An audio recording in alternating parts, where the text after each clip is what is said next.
Hello, ladies and gentlemen, and welcome to Encased. This is a game that I was given by Dark Crystal Games. That's the name of the people, and I've been playing it religiously. I think I've put like 5 hours into it. I've only had it for like 2 days. So I decided I was going to stream it. It's a tactical RPG game set in a post-apocalyptic world. It feels like Fallout, as in classic Fallout, which is very nice. But we're going to start a new game here, and let's see how it goes. I think I have an idea of what I want to do. We're playing it on Journey. We're not playing it on bloody classic or tactics. So I know what you people are like. You'll be like, oh, I'll play it on the hard mode. No. This game's hard. Hello, H-Mart. Are you not excited to get the new God of War, Melder? So yeah, we're going to play... I could play it on story mode. Who wants me to play it on story mode? But no, Journey. Medium difficulty mode for those who want to focus on exploring the game world. I definitely want to explore the game world. Hello, Shay. Quick. Oh God, wait. Shay's here. I need to go big me and put it on story mode. Let me know if you can't hear the text. 1971. Voice. We woke up in a different world, where the Cold War ended along with the Vietnam carnage. All because of the Dome. The Dome. A territory full of anomalous artifacts, phenomena, and organisms. We still don't know what it is. An alien city? Some kind of a testing ground or storage? Whatever it is, no living thing trapped under the Dome can escape it. Yet even this did not stop the research. The major powers created the Cronus Megacorporation to develop and explore the Dome. Its secrets became a lucrative business. The Spire station was built on top of the Dome to export the artifacts and import supplies and personnel. The city of Crystal Sands grew at the foot of the Dome, eventually becoming a major transportation hub. All this required thousands of employees, and there was no shortage of candidates. Romantics, pragmatists, and adventurers of all trades swarmed recruiting centers around the globe, seeking jobs at Cronus. You were one of those people. In 1976, your application was approved, and you went under the Dome towards the future. Whether a good one or a bad one, only time will tell. It's going to be a bad one. Let's be honest, I'm playing, so if there is going to be some sort of shenanigans going on, it's definitely going to happen. You're installing printers again? Oh my god. Turns out universities, they have a lot of printers. Right, so we're going to be making a character here. I spent like an hour looking through all of the things in this bloody character creator, so I wouldn't spend far too long doing it here in the stream. There's somebody here who I'm going to use as like a template, this lady here. And then we're just going to edit the character. Welcome to the character creation screen, where you will create a protagonist to plunge into adventures under the Dome. To begin, choose the name of your character, select the wing in which they work, their portrait, and then adjust their physical appearance. The next button to proceed. Right. We're 29 years old. Now, there's one thing that I don't like about this game, and that's that the set portraits. And, like, there's only so many. So if you want your character to match the portrait, you kind of gotta customize your character to match the portrait that you like. Which, well, you know, it's a bit of a problem. I'm gonna go for that one because it looks posh. Yes. We're gonna go with. I'm just gonna put in Celine here, because that's my go-to female name in games. I am doing well. How are you all doing today? Now we just have to make them match. Why did changing her head change her outfit? What do you... That looks close. Now we just need to give her blonde hair, right? Blonde shortish hair. Is it that hairstyle? There's quite a few hairstyles, but I don't think it matters. Like, oh wow, emo, let's go. No, control yourself, man. Okay, it's that one. Let me just make it blonde. Perfect, close enough. Features? What the bloody hell are features? Oh, it's like earrings. Cool, we're gonna go for the classic 3 earring. Have you tried Resident Evil 5 and 6? Well, yes, I've played all of the Resident Evil games. I'm a huge fan of all of them, even Resident Evil 6. I think it's very fun. So one of the main factors of this game is a wing you get to pick here. So like Blue Wing is basically engineers. The dome lay dormant for centuries and came to life with the arrival of people. Today the region is a gigantic 30,000 square kilometers construction site with thousands of cars, snow-white cities, and a network of motorways spanning the inhospitable desert. Cronus is rightfully proud of its world-class infrastructure built from the ground up thanks to the hard work and knowledge of the employees of the Blue Wing. We're probably going to go Silver Wing here, but Cronus is divided into wings. These 5 departments are engaged in different activities. Choosing a wing affects the background of your character, starting attribute values, initial equipment, and answer options in dialogue. I can read.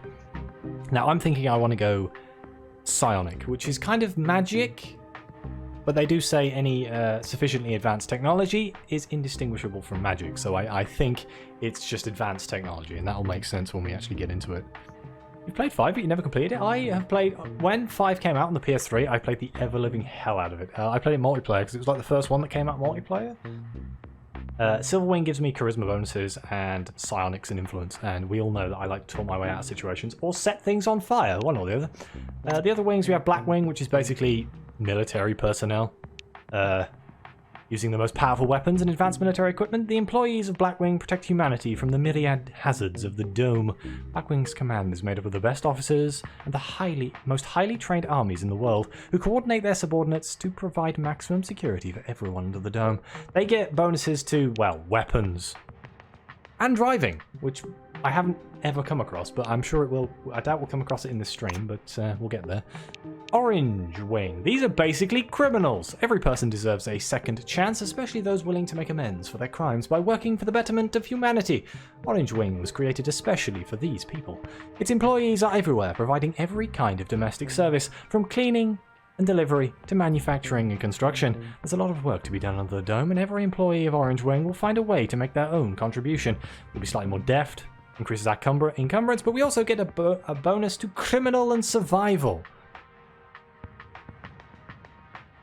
You'll need lots of help with driving. Look, it'll be fine. White Wing, they are basically scientists. It's often said that the time of great discoveries has now passed. Preposterous! Just like Galileo and Newton, White Wing employees are launching a new era of science. They represent the best minds of humanity, working diligently in laboratories, equipped with the most modern tech to uncover the mysteries of an ancient civilization. Blue Wing, yep. So we're going to go Silver Wing here. Because how can you not pick the class that has a tie? That's it. Hello, David. Back to printers. Oh dear. Oh dear. Right.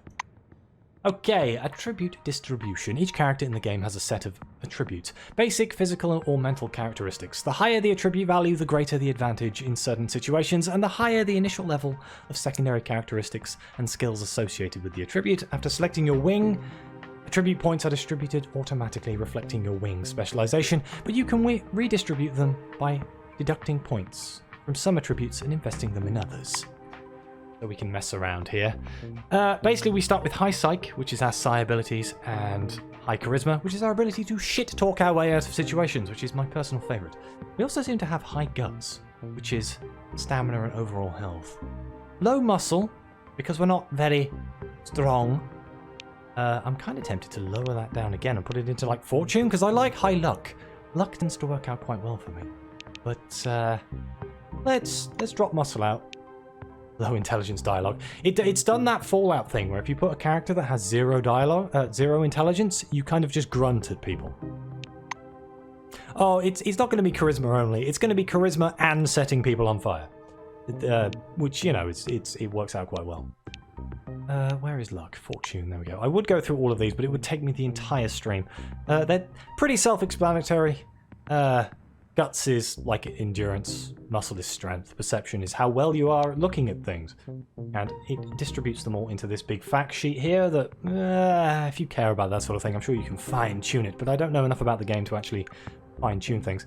Tact skills. In Encased, characters have a variety of skills that reflect their prowess in specific areas, be it handling different types of weapons, applying medicine, or repairing equipment. We recommend choosing 2 applied and 1 combat skilled, but you may select 3 skills with your tag skills. This will add an additional 30 points to each tagged skill, just like Fallout. The parallels for this game and the original classic Fallouts is amazing. It's kind of like playing the original Fallouts, but with a modern twist. We're going to go Psionics for our combat skill here, which will give us the ability to phase shift. Castling allows us to teleport with enemies or friendlies, I think. Cryostasis will set people into ice. And my personal favourite, Ignite. We shall set them on fire. And applied, this is... well, secondary skills. It seems like Influence is a good one because that's going to be Charisma. That'll give us extra bartering and the ability to charm. Charming your way out of situations is brilliant, but I kind of want this one. Party Heart! +2 Charisma while tipsy. Let's get pissed. The power of suggestion? Oh my god. Convince your opponents that it is absolutely imperative for them to experience a severe headache. I don't know why, but that makes me smile. Right, what other tag skill do we want? I'm drawn towards either medicine, because I really like the description of medicine. Here under the dome, they don't call you doctor because of your adventures traveling through time. That allows us to like heal ourselves. We unlock these abilities here. But this is a team-based game, so in theory, I've never experienced it, but we should get companions and things, which will allow us to specialize different people in different ways. But I think I'm just going to go for medicine, because it seems useful. As for traits, when creating your character, you can choose 1 personality trait for them. It has both pros and cons, and is entirely optional. In case you created a character with low intelligence, 1 more additional trait named a bag of hammers will be added automatically. Team-based, as in I will control all of the people in the team. It will make sense when we get into the game. I'm probably going to stick with Vampire here, because we gain fatigue when we kill people, which seems amazing. If that was true, I'd be killing people every day. You were struck by a poorly researched mental disorder that occurs only under the dome, named, oh god, psychoporphyria. When you kill someone, you experience an unusual surge of vigor. But you also fall into a delirium for a few seconds and pay no attention to what is happening around you. That second bit, that stunned for the next round, seems like it could be a problem, but fatigue building seems kind of good. You also have stuff like Gun Fanatic, which boosts your skills. Salary? Gives us extra critical damage, but removes all of our normal damages and things. There's loads here. If you look at getting the game yourself, you can go through them all here, but they affect Psychoporphyria. There we go. So you're basically slightly lucky, charming, and a super witch, 100%. Yes, that is what we're rolling with here. Get ready for an adventure! Great, your character is almost complete. Now double check the data and confirm your choices. The dome and its many secrets await. That looks good enough. We're just going to roll with it. I'm not entirely sure how far we're going to get. There is a lot of talking and story in this game. A lot of it is voice acted, and it is very well voice acted, which is something I will definitely give a +2 in these games, because a lot of RPGs, they just throw lots of unvoice acted stuff at you and you've got to read it, and my poor voice would die. But let's start the game. The Dome is an international project of unprecedented scale. I will go so far as to say that humanity has come all this way to get exactly where we are now. Wars, slavery, genocide, all these effects will pay off handsomely. Wait a moment. Bad phrasing. Cut that bit, will you? Interview with Cronus Foundation's Deputy Head of Public Relations. They need to get a new job. Conversations. Interacting with different characters is an important part of the game. To start a dialogue, click on the character, and if they are set to talk to you, a dialogue interface will show up. From conversations, you can find out valuable plot information, clues, and even receive tasks. Choose your lines carefully. Careless words can cause resentment or provoke a fight. Let's talk to all these random people. Tomoko Kimura. A thin, pale young woman is sitting at the window, leaning against the illuminator. The glass is slightly fogged with her breath. She turns to you. Her shiny badge reads Tomoko Kimura, physiologist. Physiologist? Yes, the slightest sneeze and I just collapse onto the floor. We've crossed the border. No way back now. Even traveling by the funicular wasn't so thrilling. The white presses small hands to her blushing cheeks. So if there's something you don't understand about the lore or whatever, it's taken the classic way of highlighting the text. You can go over it with your mouse, and it'll say the funula is the city of Crystal Sands, standing at the foot of the dome, and the spire station are connected by the line of the passenger and freight funicular. Specially equipped cabins ply along the line laid directly on the surface of the dome, transporting Kronos' Foundation employees and cargo. So basically, it's a train. Let me just do that hydrate there. And the white. Well, we know what white. There's white wings. Specializing in scientific research, medical personnel are part of this wing as well. You were thinking, why have no children been born under the dome? I've got a working hypothesis, but I'm not ready to share it yet. She says softly, as if answering a question you didn't ask. But because we have perception of 5, we can ask Kimura if she sees the dark stain on the outer surface of the dome. Kimura peers through the glass in the direction you indicate. Oh, that's the aircraft that crashed into the dome during the first expedition. I believe that's a wing fragment, and there's some white canvas. What do you think that is? Maybe a parachute? Interesting. The white shakes her head, bewildered. I just can't believe it. It's all true. We're on our way to meet the future. Ask what she meant by "we've crossed the border." Kimura shoots you a surprised look. You're familiar with the details of the briefing, right? No. To put it simply, the dome is a selectively permeable environment. Selectively permeable environment? What The does she mean by white that? draws an invisible hemisphere in the air. Inorganic objects may exit the dome without difficulty, but any living creature dies if transported back to the outside world. That's why we're all stuck here for an indefinite period of time. Who signed up for this? It's like, yes, guaranteed work. Advancement of humanity. But you can't leave or you die.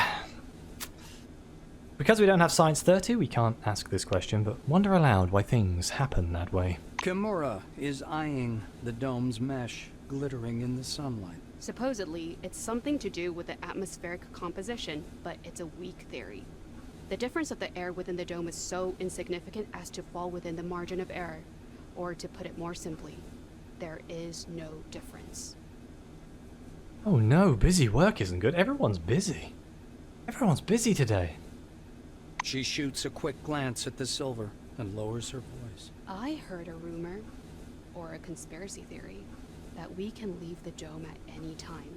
We've simply been told we can't. If you ever decide to test this hypothesis, don't forget to leave me something in your will. That's just predatory. So if you decide you want to leave, make sure you give me some money. Okay, who else is in here? This guy looks like he's from Blue Wing. Igor Potanin? A man with a mustache and a blue jumpsuit is standing at the window, studying the construction site below through the occasional break in the clouds. His badge reads Igor Patan. Patan. These names are going to trip me up so badly. The blue taps on the glass with one finger and gestures you to come and take a look. Seems like he doesn't speak English. Uh-oh. Well, that could be an interesting problem. Since the discovery of the dome, its exploration has become an international project. 7 countries participated in the first expedition, and over time this number has only increased. According to the most recent data, citizens of more than 40 different countries reside under the dome today. Because we have 20 influence, we can talk to him anyway. Apparently we're multilingual. Using sign language, Oh, no. mimicry, and all of your artistic talent, you're able to communicate with the planner. Wonderful.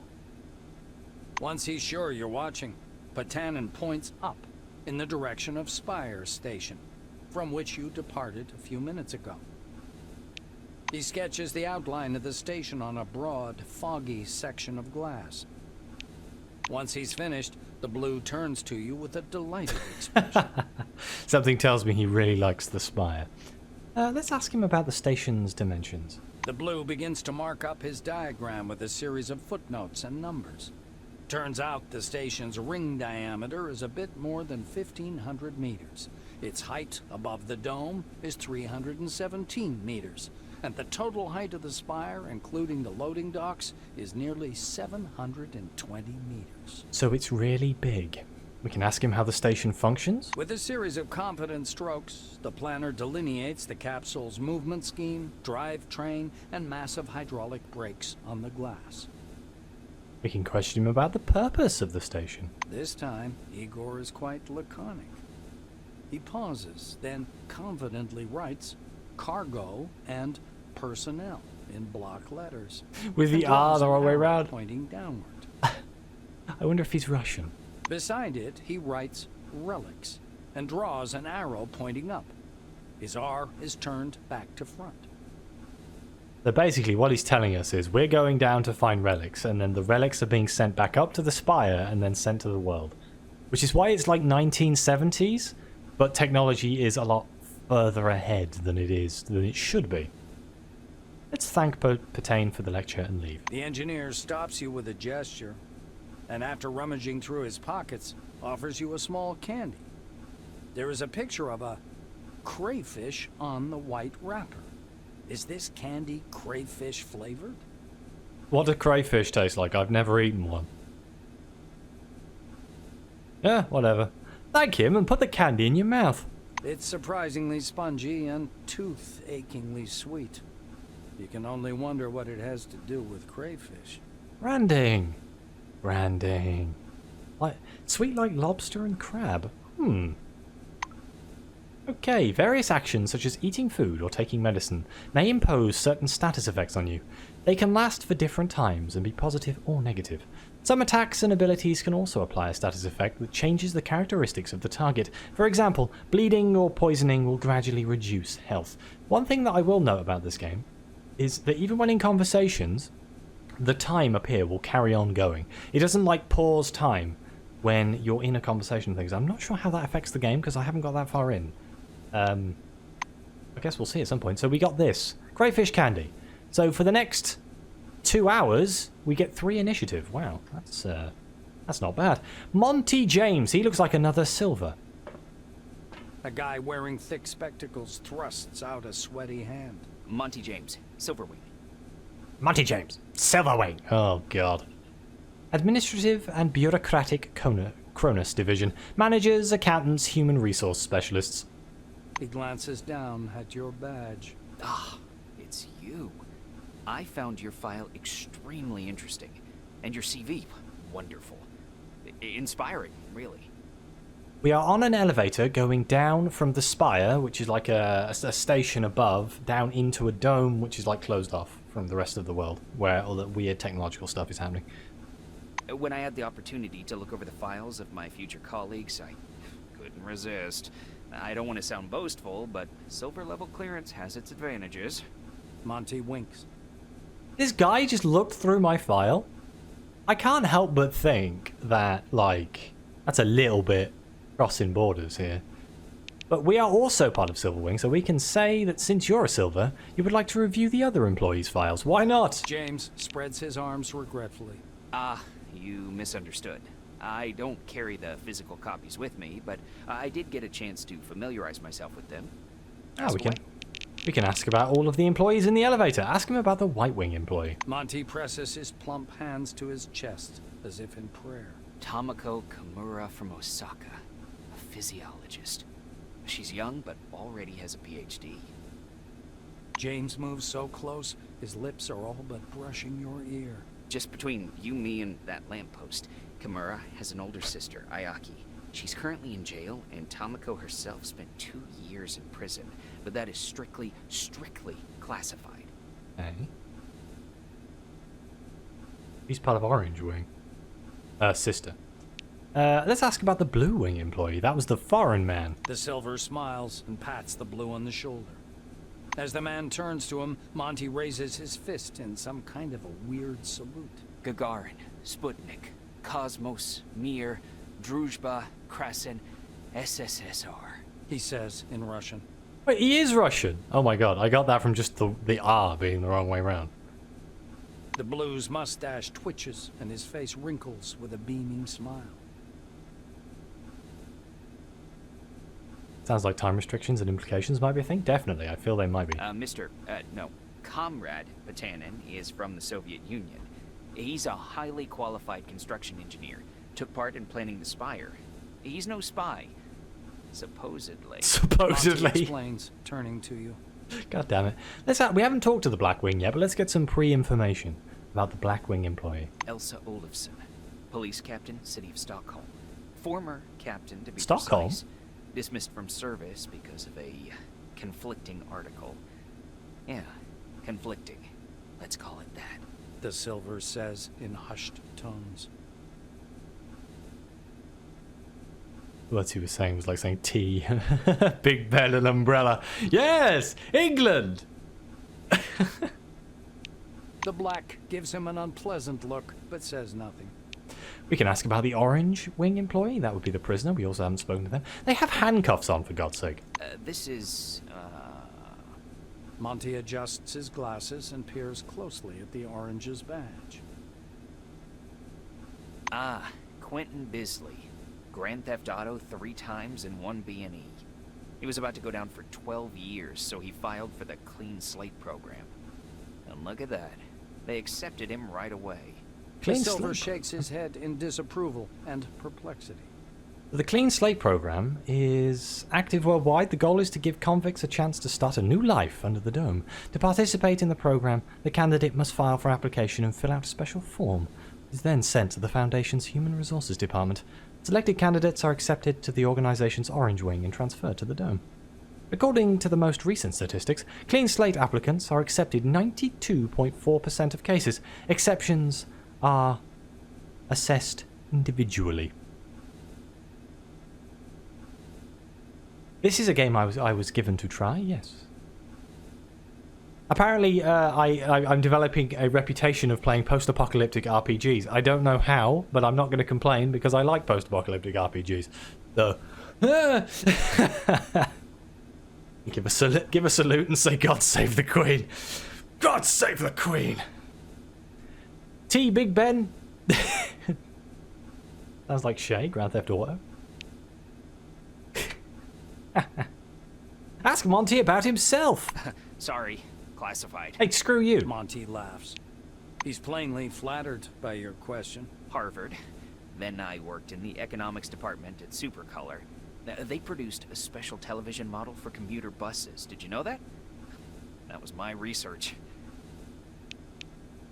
You have an American salute? Aren't the American salute and the British salute exactly the same? What else? Well, I like sports. Water aerobics is a sport, isn't it? I don't smoke and never eat after 6 p.m. Just saying, these kinds of things aren't in the file. So saying, Monty abruptly falls silent. Never done that in my life. And I've been in things where I had to salute before. I have never done that. I think that's like parade salute or something. There's like things.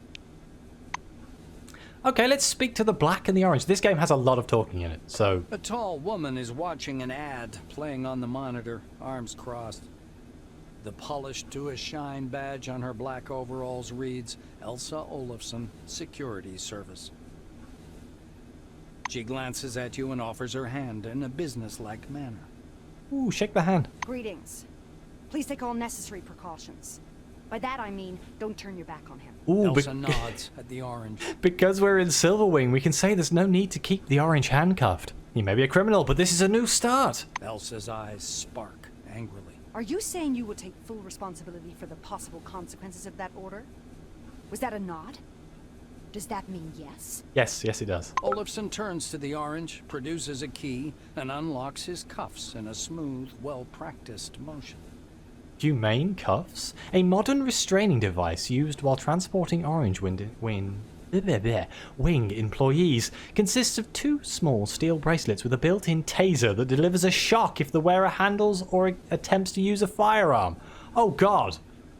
Ah, it's fine. What's so dangerous about this Orange that I've just uncuffed? Olafson eyes your silvery jumpsuit and snorts. Really? I thought you'd be the one to tell me about it. After all, your department has access to all the orders and personal files. Something tells me blacks and silvers don't get on very well. Her gaze shifts to the silver standing opposite and then back to you before she turns indignantly to the window. Hey, at least it's a taser and his head doesn't, like, come off. Yeah, well, let's speak to the orange. Maybe he'll like me now I've taken his cuffs off. Hi, I'm a friend of The criminals. orange is dressed in a new jumpsuit. The shiny badge on his chest reads Quentin Bisley, laborer. It never hurts to have criminal connections. That's all I'm gonna say on that subject. A specialist in breaking and entering, and he can steal me a car. Exactly, perfect. He's side-eyeing the screen skeptically.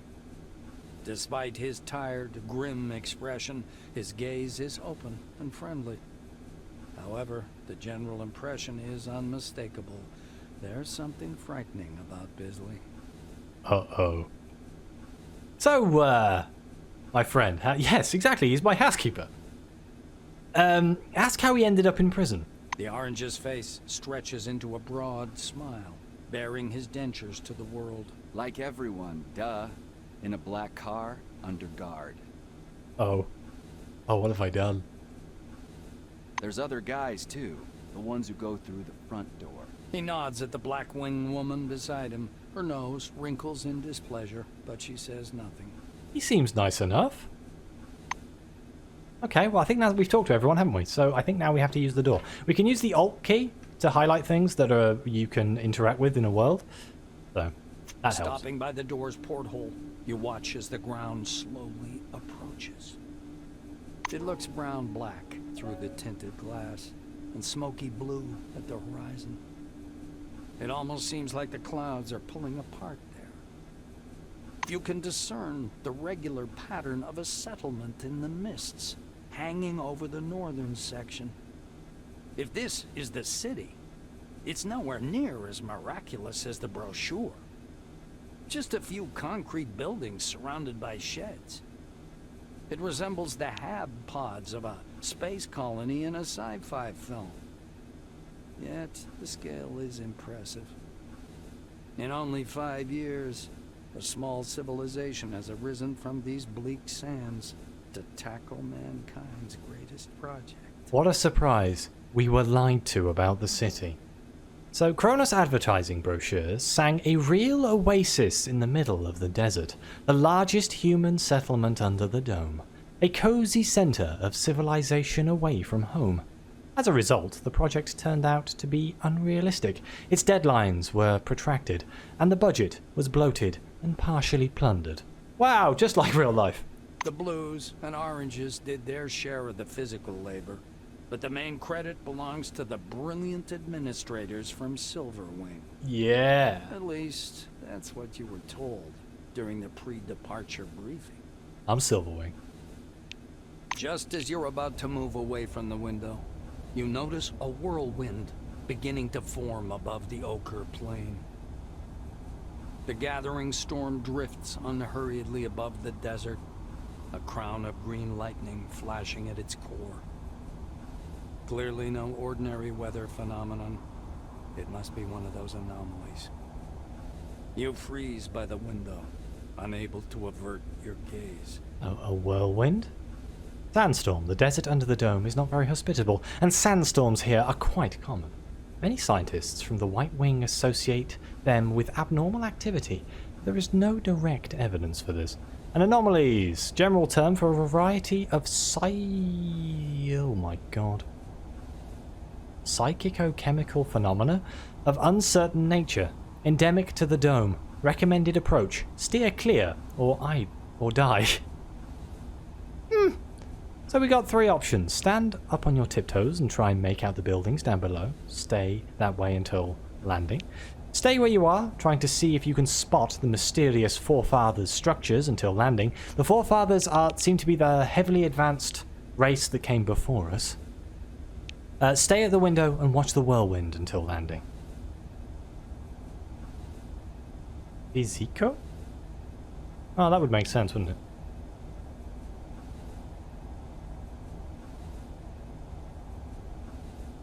Okay, I'll take that. Let's see if we can find the mysterious forefather structure until landing.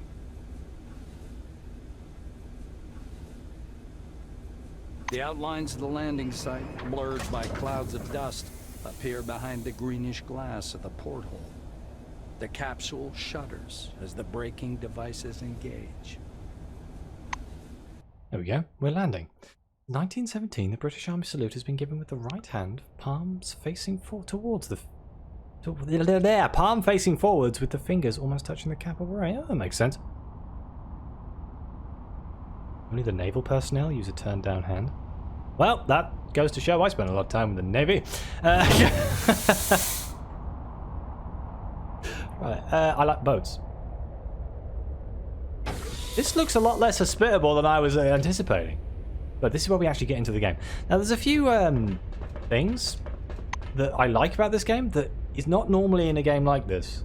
It has survival mechanics of thirst and hunger. There's also radiation, fatigue. Like, there's a survival element to this game, which is... I don't know, it just adds something else to the whole experience. What do we have in our inventory right now? 440 com bonds, we're rich! An inactive selector drone, I think that's a key. Yes, an electronic key for doors within Cronus. We also have a third letter from Cronus. Please accept our sincerest congratulations. From this day forward, you are officially part of the Cronus ranks. Our foundation is not merely the wealthiest and fastest growing company in the world. Above all, it is an organization of people. Brave soldiers, astute scientists, talented engineers, brilliant managers, and other employees. These people form a huge but cohesive team, and we hope you will soon find your own place in it and make some new friends along the way. This is corporate bullshit. I hate it. We are all united by a common goal. We believe in a bright future for every human being on Earth, and we're prepared to work hard to achieve it. I can read. Honestly, I don't know what's wrong with me today. In the Navy, we can sail the 7 seas in the Navy. Yes, let's walk out of here. Camera control, and in case you can rotate the camera using E and Q. And zoom in. I'm just going to use the mouse wheel for that. And you can move it with WAS and D. And to return to the standard view, you can press tab. So we can... Woo! We have full camera control. It's not locked isometric or anything like that. You forgot something. What did you forget, Shay? Lucas, are you ready? Count of 3. 1, 2, 3. Wait, hold on a sec. For fuck's sake, Lucas. That's me at work right there, 100%. Fuck's sake. Oh, can anyone guess what sandwich I got today?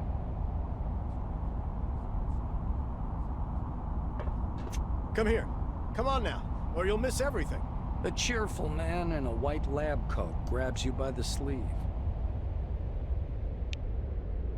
A badge reading Ludovico Nuzzi, scientific analyst, export department, dangles loosely on his clean uniform, which still smells pungently of washing powder. Washing powder. I say washing powder. I love the narrator in this game. It's top notch. It is cheese and lettuce. The lettuce makes me feel like I'm eating healthy things before. You've been shanghaied. Go back up the lift and tell them it's false advertising. I can't leave though. You come into the dome, you can't leave. You die if you leave. So we're screwed. It's like it's the best con in history. Look over there. He points upward with a sharp, wide gesture and hands you his field binoculars. We can take the binoculars and look where he's pointing? Yeah, let's do that. Refuse the binoculars? It's COVID, mate. I can't touch that. You raise the binoculars to your eyes. Under fourfold magnification, the whirling cloud above the rust-colored plains looks even stranger. Its core glows with flickering green light and flashes rhythmically, and that rhythm seems to form a complicated pattern. God damn it, Len. Nuzzi bends close to your ear. Fascinating. Do you want me to bring some filters? If we intercept the red and blue spectrums, we'll see something amazing. It's like a signal some kind of message. I can't even complain because Twitch have broke the auto host, so thanks for the host there.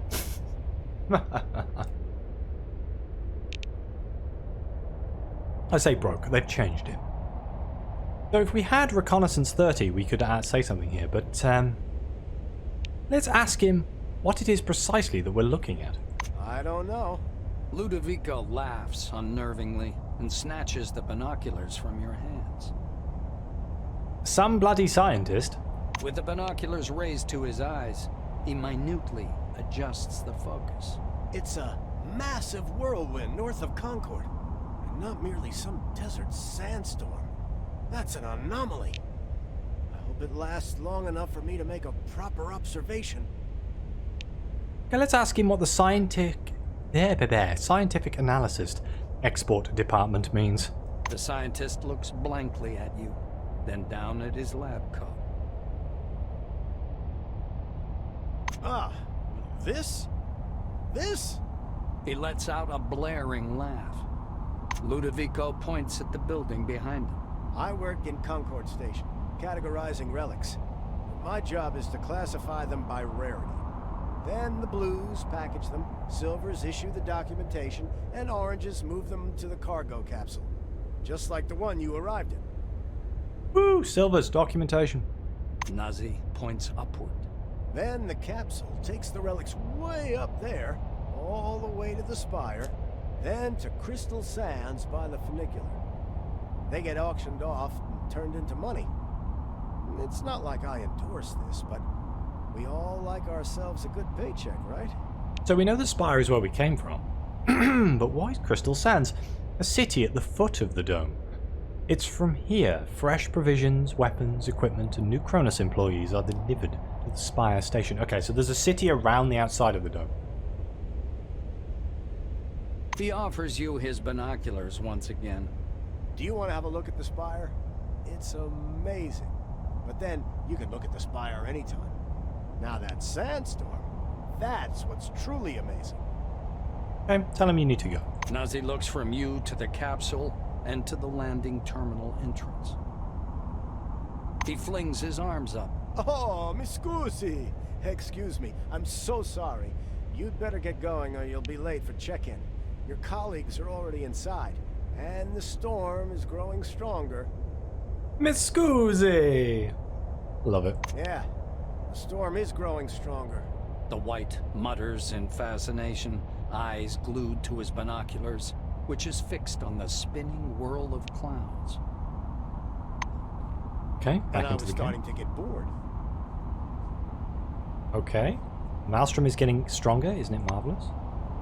We get to the station and don't forget to register or they won't let you on the bus. He shouts over the growing howl of wind. It was nice chatting. Some of it isn't voiced. Yeah, I'm not entirely sure how it works. I'm assuming there's some sort of night machines can leave the dome. People can't. So inorganic can, organic can't. So I don't know if there's some sort of like Passover machine or something. Whatever these fantasists call the dome, an alien colony ship, a gift to humanity from another world, the remnants of Atlantis, a prison for dark forces, a magical laboratory of ancient Egyptians. Personally, I think the definition doesn't matter. What we are going to do with it, that's what matters. And here we are, Concord Station. Throughout the game, you'll perform various tasks, some of which lead you through the story, as well as others that reveal different aspects of life under the dome. You can always find out what the task status... task status and read the details in the data section. So that's our journal, basically, L. 23 hours and 42 minutes? Is that counting down or is that going up? Or have I been here a day? Was I talking to that guy for like a day? God damn it. Alright, so what's in here? Let's press Alt. I was actually checking my phone when I heard those notification sounds. And then it's like, "Aww, no messages for me." Oh look, it's Monty James. Hello, Monty. Just great, Mr. A silver, wearing thick glittering spectacles, is sitting on an orange couch, nervously fingering a badge which reads Monty James.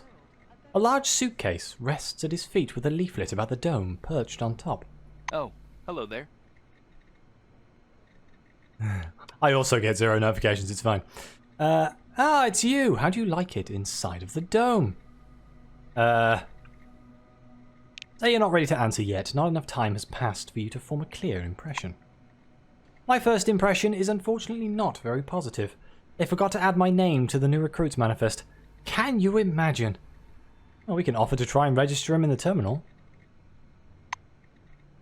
Monty looks up from worrying a hangnail. Are you for real? That would be incredibly kind of you. Maybe my optimism about this place and people working here was justified after all. You've evidently cheered him up quite a lot. Have a good one. Alright, so can we search trash bins?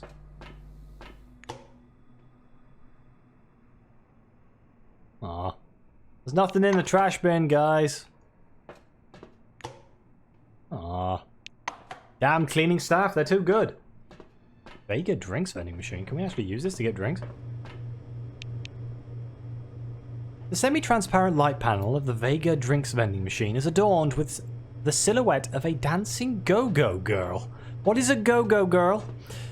There's a list of products for sale inside the illuminated recesses in the right part. Cherry-flavoured show soda, 20 CBS, beer-flavoured noodles, Morning June's lager, Dark Secret Stout, and Wayward cigarettes. Oh, I guess it's the 70s, everyone smokes. Let's not buy any of that. Dancing people in a nightclub? Just great, Oh. Mr. Monty James. We have a public... With luck like yours, Wait, we could go into the... Let's go into the bathroom. We can steal the janitor's gear. A mop, which is actually a melee weapon. And her blank soap produces a nice lather smelling of mint and lemon, and kills up to 99% of bacteria, according to the ads. I'm going to steal that man's soap. Can we use these to, like, recover our... Oh, yes, we can. We got Vigorous for 15 minutes. Go get him, Tiger! +1 initiative and +5 heat resistance. What's in here? Broken toilet. Let's go check the broken toilet.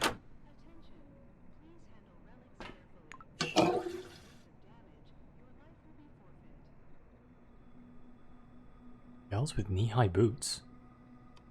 Big Austin Powers dance club. Oh, hell yes. I like the Austin Powers stuff. There's a lockpick in the toilet. I'm not entirely sure how that works, but... Do I get like a poo boost? Relieved. A small amount of radiation has been purged from the body. What, because we took a dump? Okay. In this game, going to the toilet is actually beneficial to your health. Your Selectron has not been properly authorized. Please visit the reception desk to register. I'm getting told off by a computer. Okay, well this is registration. Look, it says on here. So, hello, friend. Gives suicidal orders? What? A tall receptionist watches you from behind his desk with a bored, haughty look. He waves impatiently at you to approach. Noticing your silvery uniform, he offers up his best artificial smile. Welcome. My name's Dean Rayhead. It's my job to help our new employees settle in. Please wait a moment or two while I register you. The administrator slaps himself on the forehead. Ah, I almost forgot the regulation pre-registration greeting. Just a second. I got a bad feeling about this. Rayhead produces a reel-to-reel tape recorder from beneath the desk, rewinds the tape to the beginning, and presses play. The speakers explode with a harsh, crackling sound, over which the tick-tick of a metronome slowly grows louder. Solemn music begins to play, and the administrator's face takes on a serious expression. Dear employee, on behalf of the Cronus Foundation, I, Administrator Dean Rayhead, welcome you to your new life under the dome.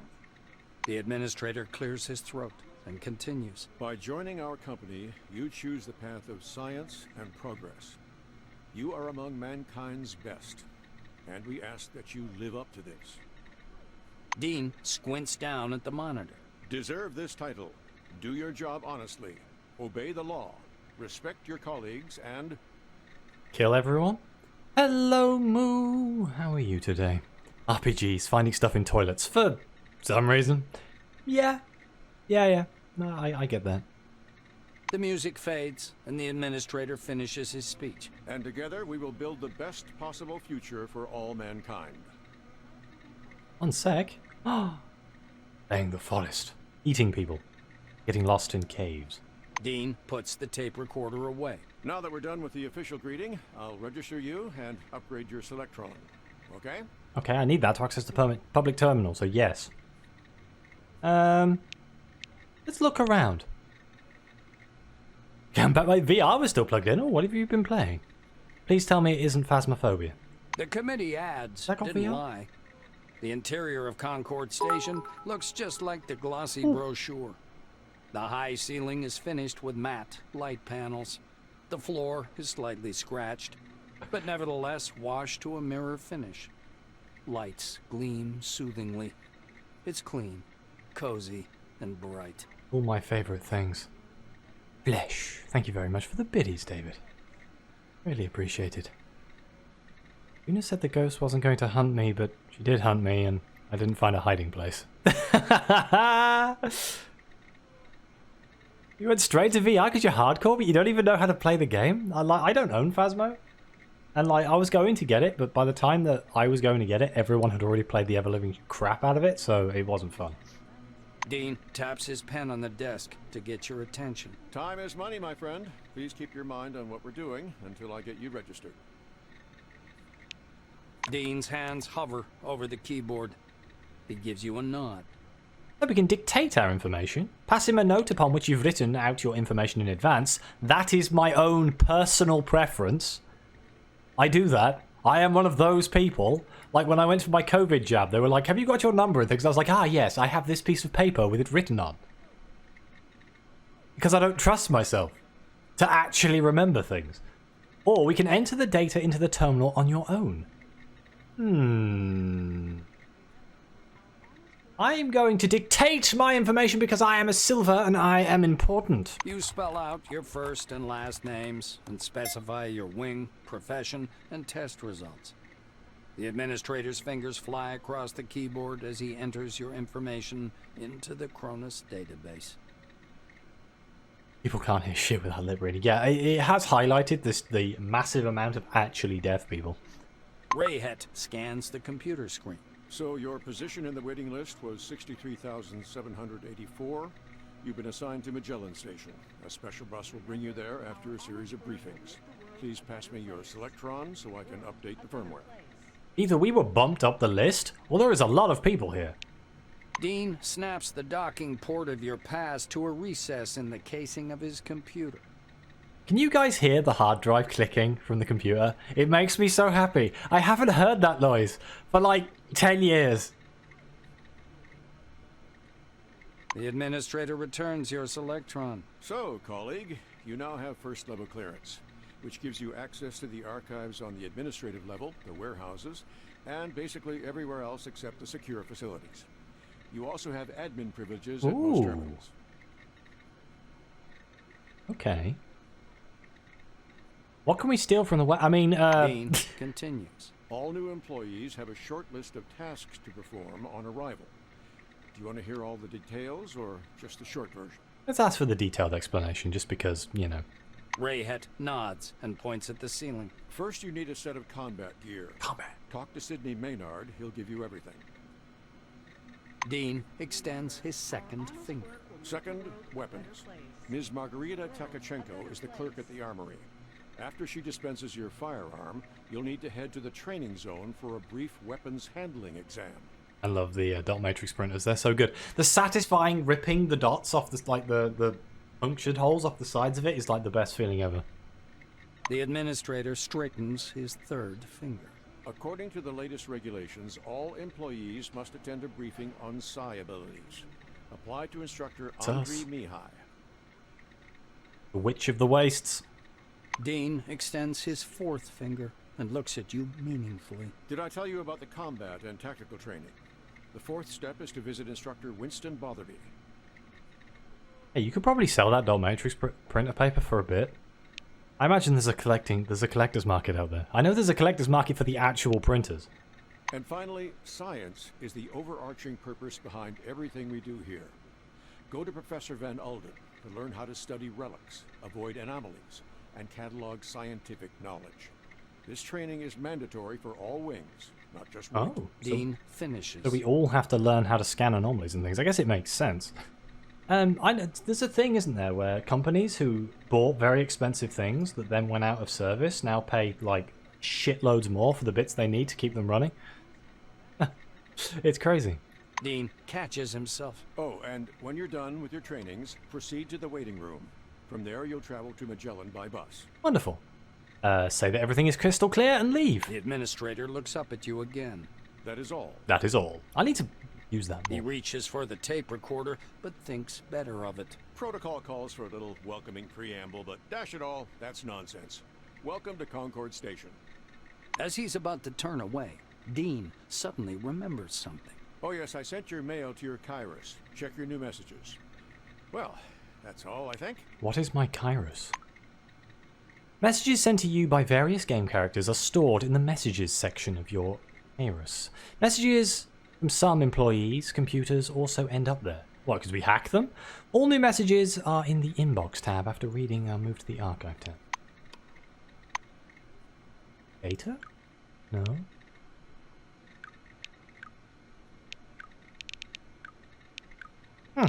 I don't know. But we should be able to get onto this terminal now. Oh, yeah, probably because I'll CC. That's a valid point. Throughout the game, you'll often have to interact with various computers. Terminals contain useful information, allow you to turn on disabled mechanisms and open locked doors. If you accidentally or intentionally killed one of the main characters, then information on how to progress further in the game can almost always be found in their terminal. Hey look, this is Shay-proof. The Kronos logo flickers pale blue on the terminal display. Hey look, we can register Monty James, or we can register Monty James in the Orange Wing. What a great prank! Let's register him as a member of the Silver Wing. You enter Monty James' data into the system, noting that the registration form for Silvers has several extra fields. Apparently, Kronos sees its managers as a special caste. What can I say? Once you've double-checked your input, you press send. With a beep, the system accepts the data and redirects you to the main menu. Let's log in as admin and see what we can do. Your Silverwing access card provides two logins, one for regular user and the other for your admin account. You log in as an admin. Hello, administrator. Please enter a command to select an option. So we can news, stat, check your employment status, classified, access the restricted Silverwing channel, or log out. What's in classified? Query executed flashes on the screen and is replaced by a message logo. Kingsley, 2 days after I assigned these tasks, I still have no data on the scope of the event. Neither did I receive a report from medical staff. Warhol. My fault, Mr. Kingsley. The reports aren't ready yet, but the GP did inform me of something curious. This may not be the first time expedition members have exhibited these symptoms. Delzinki? The ring? Warhol? Yes, Savasky calls it Halo Eye. We're still researching the physiological effects, but we do have some preliminary data. Kingsley, I want all employees to undergo thorough examination. I expect to have that information on my desk by the end of the week. What is stat? The Brazilian forest spider. Look, that was months ago. We can forget about the African Sahara, or whatever, the Brazilian Sahara. Well, that doesn't really help. It just says that I can do things. Alright, log out. I guess we go down this way. Who are you? Anna Leroy. Oh, yeah, we can open the gate with our key. I'm listening. You see a slim, Cheek bony... Oh, wait, I should probably tell the other guy that I actually let him in the system. I should probably go do that. Cheek bony silver woman with a red warning lamp in her hands. On the lapel of her perfectly ironed suit is a badge that says Anna Leroy, Administrator. Can I have an administrator's hat? That makes you look so much more important. The girl waves her lamp in the air, trying to attract someone's attention. Valued employees, according to the Administrative Order of September 14th, 1976, the waiting area may be accessed through the regular staff corridor. Please be advised that this rule does not apply to newly arrived employees. He pauses and begins to cough. Shit, I should cut down on the smokes. A good day, new employee. The silver nods like she's depressed. She seems to have noticed you. Ask if I can go through the hall to the waiting room. Anna gives you a gentle poke on the chest with her warning lamp, forcing you to take a step back. Am I speaking gibberish or what? This rule does not apply to newbies. You need to go through the training and... She begins to cough. No, I'm going to move away. We want to do the training. But let's go tell our boy Monty James that we've actually logged him into the system. Kronos Corporation reminds you. Oh. Please use our public terminal. Monty is sunk deep in thought and also in the cushions of the chair. As you approach, I read that completely wrong. He greets you with a slight nod but remains immersed in his reverie. We tell him we've added him to the database. Monty takes off his spectacles, rests them on the cushion beside him, and envelops you in a big hug. Get the fuck off me. He puts his glasses back on. Thank you for such an impressive example of cooperation with a stranger. Perhaps the dome really is a special place. Come back again. Hey, he left his briefcase. Ah, it's locked. Hey, look, we can break.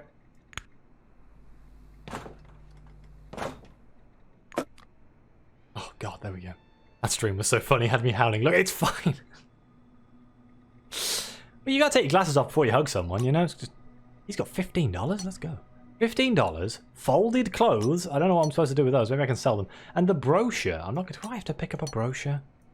I don't want a brochure. Oh wait. I'm stuck here anyway, so it'll be fine. So we lost some fatigue there because we kicked the door in basically on his lock. And that should give us a little bit of fatigue. We have 1,200 fatigue. We could always kill somebody to get it back, being a vampire and all. Right, we've got to go through training, but I think this is the first man we have to talk to. Sydney Maynard. I think there's actually numbers on the floor. There is. Hey, look, there's a container. Excuse me. Oh! Floppy disks! Let's go! A fixer belt item.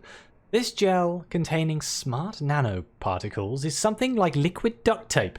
It is able to penetrate structural damage and restore the integrity of complex machines, such as robots and turrets.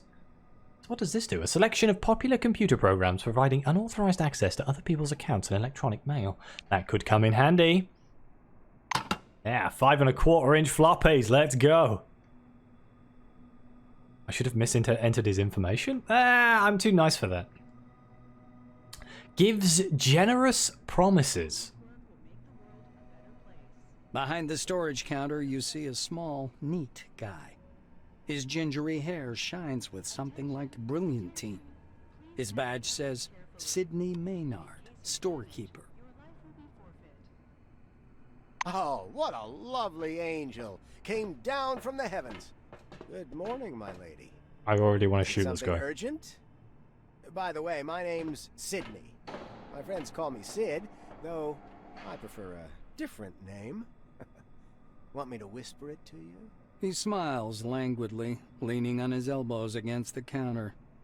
The effect is more laugh-inducing than playful. It's not hiding his face that much, and there isn't really anywhere else I can put it. Because you need to kind of see this up here for rads and stuff. You need to see this up here for health and stats. And you need to see the bit in the middle because of conversation. So it could be worse. You could kind of make out what he looks like. He looks slimy. Never taking his gaze off you, he reaches under the counter, loses his balance, and clips his chin on the desktop as he falls down. Ah! I'm just that attractive. What can I say? This is something I have to deal with in my real life constantly. It's embarrassing. A full minute later, he reappears, grimly rubbing his jaw with a thick logbook. He thumbs through it for a long period, squinting nearsightedly. Eventually, he gives up the struggle and reluctantly puts on his glasses. I love that this is all just like he's trying to be the cool guy. He's trying to be like, oh yeah, look at me, I'm such a cool dude. And he's just slowly just banging his head off things. He's like, oh, I can't see, I gotta put my glasses on. The silver finally stops and pins down a particular page with his finger. This is your first uniform requisition, right? You can also purchase any equipment you need for the desert directly from me. Seems useful. Ask him to issue your equipment. Maynard smiles at you over his glasses, practically stripping you naked with his gaze. Your voice is enchanting, my lady. I could listen to it forever. Right now, you need to listen to me. I am going to give you some instructions. These are the rules. Okay. Demand that he stops these ridiculous attempts at flirting. No, say realistic. Sidney fiddles with his hairstyle. So, I'm not going to sugarcoat it. Life under the dome can be dangerous. You may get shot, spill acid on yourself, get electrocuted, or suffer the effects of a dangerous anomaly. You may also freeze to death or get fried. So all these things here are the different types of damage types in the game. You have mechanical, which is basically physical. You have acid, which is biological or biochemical. Electrocuted, energy damage. Anomaly, psionic. Freeze to death, cryogenic. And get fried, heat damage. Yeah, I'm afraid I'm only a pretty lady in the game. That's why it's important to wear protective equipment when traveling outdoors. Of course, in hazardous situations, the equipment will get damaged, and the more it's damaged, the more often one has to repair it. The silver steps back from his counter to indicate the repair kit boxes piled in the back of the warehouse. He points back at the shelves behind him. We've got repair kits for this gear. There are Blue Wing specialists ready to help you at any large base, of course, but they're not always available. So, you'd better learn how to use repair kits and workbenches on your own. It's a useful skill. Sidney leans on the counter again and throws you a Please lazy handle look. relics carefully. No one would ever say In no case to of a damage, pie your like life you. will be forfeit. Those are all the instructions, by the way. Shall we get to the giving part now? That was a very, very loud warning. That was genuine. Like, do you know when you're at like a ticket booth in a train station? I suppose it's been a thing for a long time now because of like COVID and everything. Everything's probably wireless and distances. But you're trying to talk to the man behind the counter. You're like, I need to get to blah blah blah blah blah, and then just the tannoys blah, blah, blah, blah, blah, blah, blah, at the same time. You can't understand anything anyone's saying. Right, giving? You're giving to me. I'm not giving to you. The silver disappears into the back for a while and returns with a small package. Unfolding the package, Maynard shows you a brand spanking new uniform. A silver suit jacket with coal black shirt and dark trousers. Let's go. Sidney studies the way the light reflects from the cloth as he lovingly smooths the jacket with one hand. The Silver Wing uniform is fit for field conditions, just in case. But something this fine, you should treat with care, you know. He raises a finger. One more important thing. In accordance with Order 16-225, helmets and gloves are not issued, but they're available for purchase from me. Please bear in mind that a full set includes headgear or a mask, jacket, trousers, gloves, and boots. Yes, I'm kind of hoping that by letting him just be this sleazy bag, he's going to offer to give me something for free.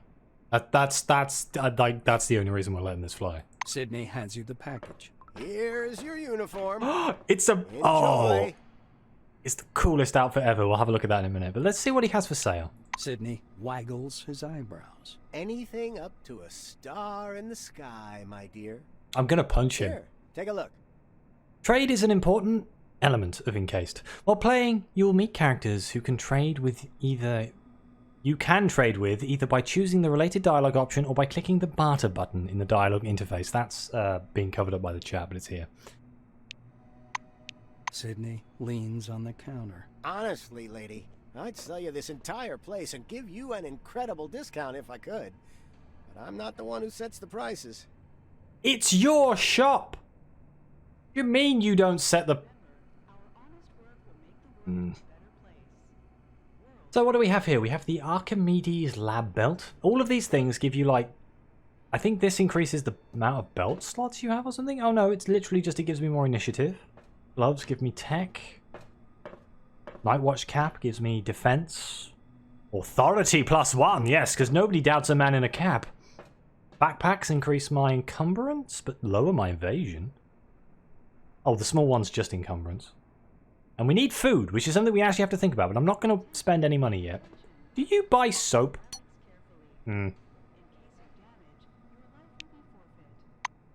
Ha! Profit. I stole that.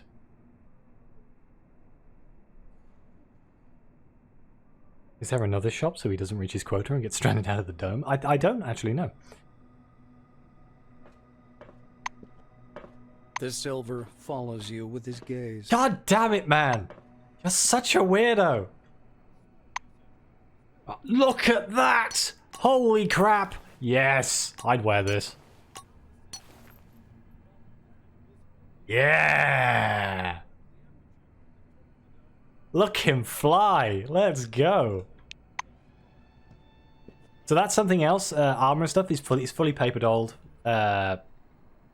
So when you pick things up, you put them on, your character changes, which is something that's really cool. It's not like some games don't bother with that. This game does. The stance is so uncomfortable to me, really? I'm just going to pick up all the duct tape and things, and maybe we can sell it. Right, so that's one. Where's two? Katarzyna, did you mark it as Class 1 again, instead of 2? Look, here's the scanner data. It says the relic is a scientific device. Wait, but it's still Class 1.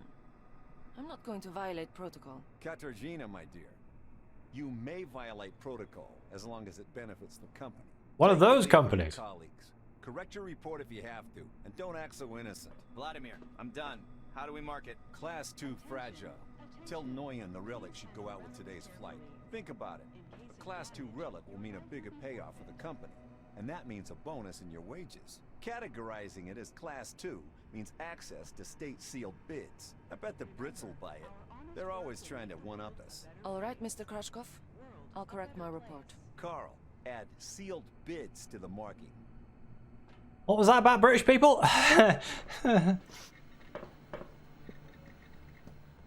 Oh, I've gone backwards. Bloody hell. It was over here. Oh, we get a firearm of some description. Let's scam the Brits! God damn it!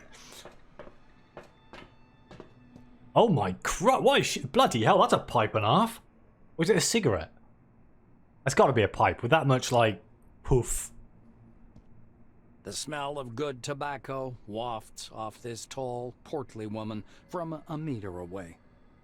A black lacquered pipe, an open logbook full of signatures, and a metal flip calendar sit on the counter in front of her. A small nameplate reads, Margarita Tkachenko. Tkachenko, what a name. The woman fixes her coppery hair with one hand and casually lights her pipe. To what do I owe the pleasure? Her voice is deep and gravelly. I'm here for my personal weapon. Margarita thumbs back a couple of pages in her logbook. I see. This was your first receipt. She glances at her Kairos, looks at you, snorts, and retreats to the shelves. We do have a history of looking after relics. Tkachenko returns a couple of minutes later, carrying something that looks more like a toy than a weapon. Oh no. What am I gonna get? The weapon seems weightless as she spins it around her finger. I ain't telling you shit about this thing, because that's exactly how much I know. Laser, schmazer, cadmium battery, fiberglass body, blah, blah, blah, blah, blah. You probably know more about it than I do. Here. So we have a couple of options. Accept the firearm carefully with the barrel aimed downward like you were trained. Take the weapon in one hand, point it at Tkachenko, and declare, "This is my turf now." Grab the weapon and sling it over your shoulder. Or say you're no good with energy weapons and need something else. We'll take the energy weapon, why not? And we'll follow the protocol here. Margarita drags on her pipe and releases a puff of thick, yellow smoke. I see you know the rules and won't cause problems.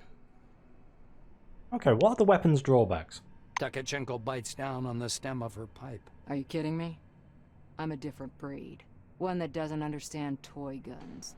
What if it turns out to be radioactive? Sorry, but I can't help you out on this one.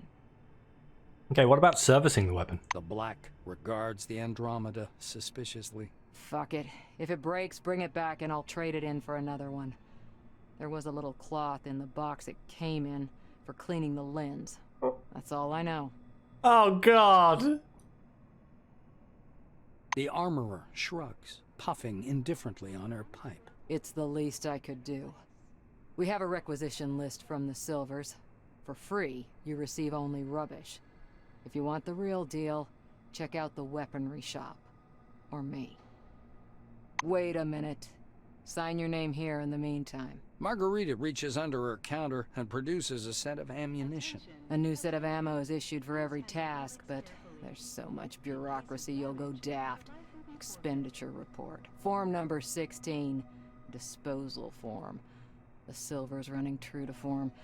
So if you need more ammo, I recommend you either search or barter for it. Or learn how to craft it on your own. These are useful skills. Trust me. Leaning over the counter, the Black points somewhere off to one side. Now it's time for your training. Fatherby is already waiting for you by the big gate. He's a bit dotty, but a good man nonetheless. Hello, Void. How you doing? But before the training zone, go see that wizard guy with his toothpicks. Be careful around him, though. Don't let him pitch you a line.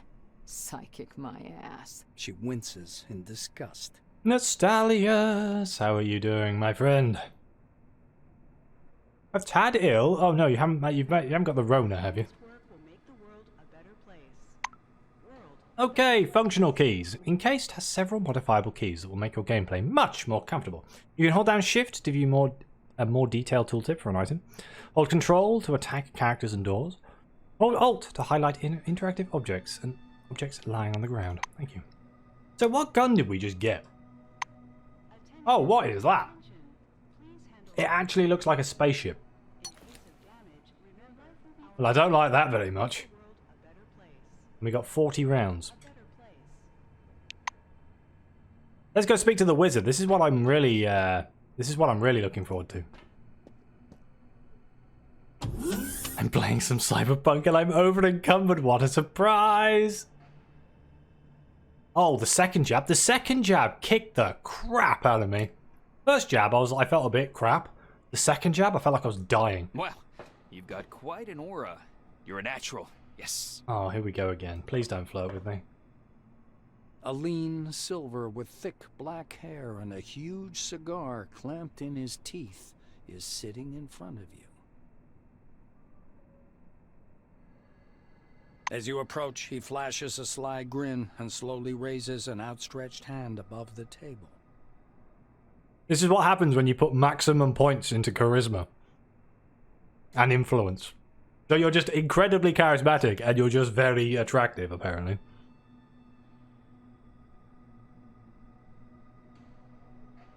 This is where Nest is playing like an assault rifle character and he's just got 100 handguns.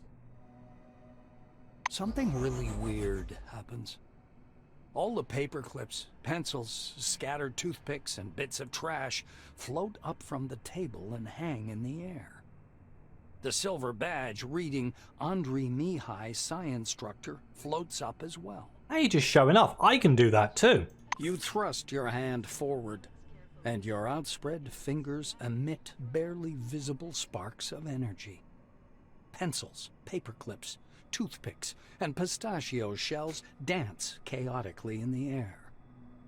The Silver sticks out his lower lip as if to say, not bad, and gives you a thumbs up. The objects clatter back onto the table. Our honest work will make the world a better place. Here for the briefing, huh? Shall we get to it? He takes the cigar out of his mouth and exhales a lush cloud of smoke. Okay. Say you're ready for the psionics briefing. Even the The pistachios? Silver props his Yes. elbows on the table. Anyway, here's the deal. It's more profitable for people with a high psyche to study psionics. Give me your hand. This is me. Not waiting for an answer, he grabs your hand with strong, dark fingers. He jerks his hand back at once, then touches you again, carefully and distrustfully. Whoa, whoa, whoa. You know you've got one hell of a talent, huh? Slimy little bastard, you. You want to take my office, I know. But you sure got some power there. The Silver takes a thin glove covered in talc from his desk and passes it to you. Look, a glove, right? But it isn't just a glove. This is an ooh mama, hold me tight glove. It takes energy from your noggin, your psyche, and pew, concentrates it. Pew! He counts off on his fingers. Learn psionics. Put on the glove. Transform energy into the necessary shape. That's the whole briefing. Simple? Simple. Now to your questions, huh? Please show me a trick.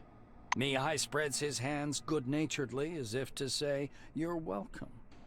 The toothpicks on the table skitter around for a moment, arranging themselves into a curse word. The Silver laughs loudly at his joke. The cigar falls from his mouth to float in the air, ash flaking weightlessly from the tip. It's a pew-pew glove. Yeah, you can pew-pew with your fingers and it kills people. Exactly. This is where you, like, launch flames from your fingers and things. Ask him to tell you about psionics and its origins. The Silver takes a pull at his cigar and releases a self-important puff of smoke. Psionics. It's a gift for all of us. The forefathers took off someplace. Poof, gone. Only the dome remains. And this. Psionics, huh? He rocks back in his armchair, puffing on his cigar.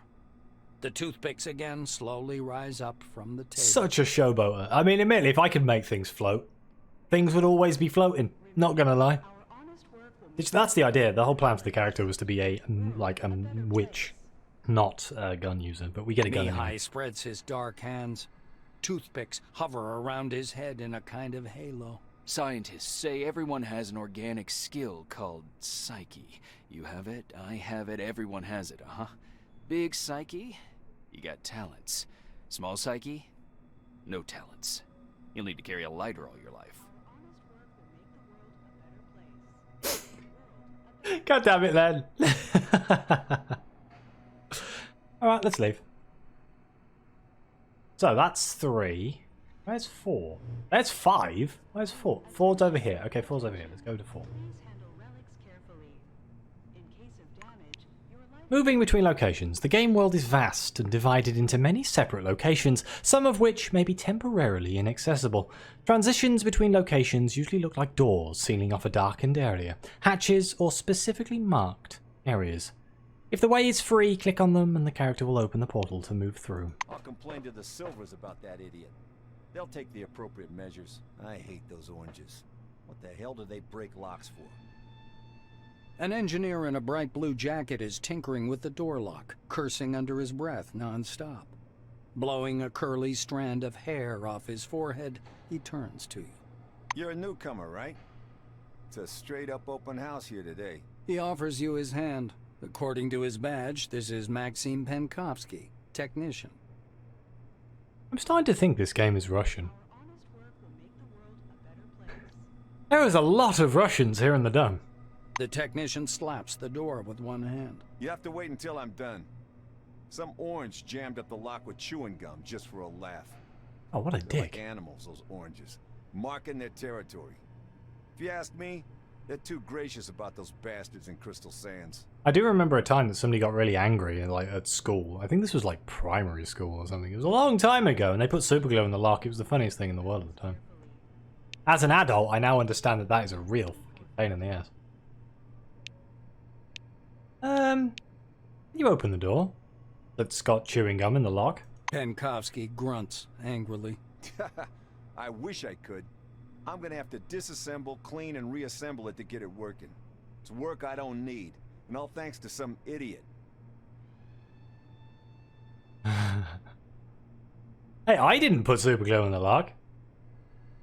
Wasn't me. I knew somebody who did.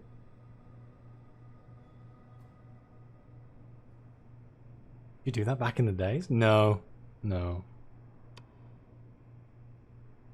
Maxime extracts a thin, sharp, precision probe from behind his ear and dangles it in front of you. Then lockpicking probe? Though there's another way. You want to learn something about picking locks? It's a useful skill in all sorts of situations. He looks at you expectantly. We don't care if it's legal. We'd like to learn The how to pick Blue's locks. getting excited. All right, looky here. Attention, attention. Penkovsky presses his pick lock, and an odd device resembling a hybrid of a screwdriver and a can opener into your hand. I don't know why, but the term pick lock just... Ugh. Using a mechanical pick lock is easy peasy. No special skill required. They wear out after a few locks. While the old-fashioned kind is another thing entirely. Cheap, one use. But one has to know how to use it right. That's a tool for a master. Why do Maxime takes lockpicks... out another pick lock and crouches by the door. Why do lockpicks always break in video games? For God's sake. He gives you a quick lesson on how to pick a lock. I've had the same lockpicking set for 3 years and I've never broken a pick. By the way, you can carry your tools in your belt. It's much handier to have them right there. Penkovsky shows you his utility belt, where he keeps all kinds of tools and gadgets. I think Len's onto me. How many logs did I pick? I picked loads of logs with that lockpicking set. I used to go around work picking people's work drawers and things. Actually, finding tools under the dome is no problem at all. There are even devices for hacking terminals and so on. Maxime hoists up his belt. Well, a lot of the times they lost their key or whatever, but... There was also a time where there was the clocking machine was on the wall, where you swipe in to go to work. It might be an English thing, but they were replacing it with a new one, but they lost the key to that was locking it to the wall, so I had to pick that to get it off as well. That was annoying because I was upside down, lying. I was picking a lock backwards. It was it was unhappy. The Blue solemnly raises his index finger. And one more thing. Always use brand name stuff if you can. Groovy produces good kits. Modus and Supercolor do too. They've all got fat contracts with Cronus, so they care about quality. Quality? He looks at the door again. Damn these locks. Though I'd rather be doing this than fixing hab pods. Those are a real pain in the ass. Wait, what's wrong with the hab pods? Penkovsky gives you a patronizing look. Because they're poorly made, warped from the heat, and the filters aren't worth a damn. The modules were constructed by marketing managers, not engineers. Building a city in the desert was also their idea. This project is all about PR. Cronus wants to show the world how tough they are. Okay. Throughout the game, you will come across locked doors or containers. Fortunately, they can be unlocked. Use right button on the locked door and select the desired ability from the list. The use of special lockpicks increases the chances of success, but those usually deplete rather quickly. In addition, you can break down the door with brute force, or if there is a terminal nearby, try to open the door with that. I repeat, wait. Get a lockpick and attach it to your utility belt. I can't. Apply it to the door. Yes, apply is Oh the wait, proper I can. Okay. Wait, so I can lockpick with a lockpick, or I can lockpick without a lockpick? Lockpick itself boosts my skill up, so I You're can. doing great. All right, off you go. I'll keep working on this lock because of that orange. Hey-oh. Oh my god, is that an electronic? An electronic? It is. An electronic lockpick. That you put those in the keyhole, and then you just pull the trigger, and it goes. They're wicked. Also really expensive. Okay, Spectre Psychokinetic Side Glove. Let's put that on our secondary hand here. That's our main weapon here, is the side glove. What can we actually do with it? Psi Shock, psionic damage. Psi Confusion. Doesn't deal damage, but it goes into a state of insanity and might attack its own allies for 1 round. Or Phase Shift. Teleports the target within a 15-meter radius. Interesting. Welcome under the dome. Alright, let's go to 4 first. Yeah, it's an electronic bump key. They are terrifying.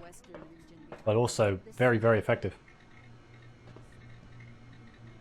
A middle-aged black is sitting behind the counter with his hands in his lap.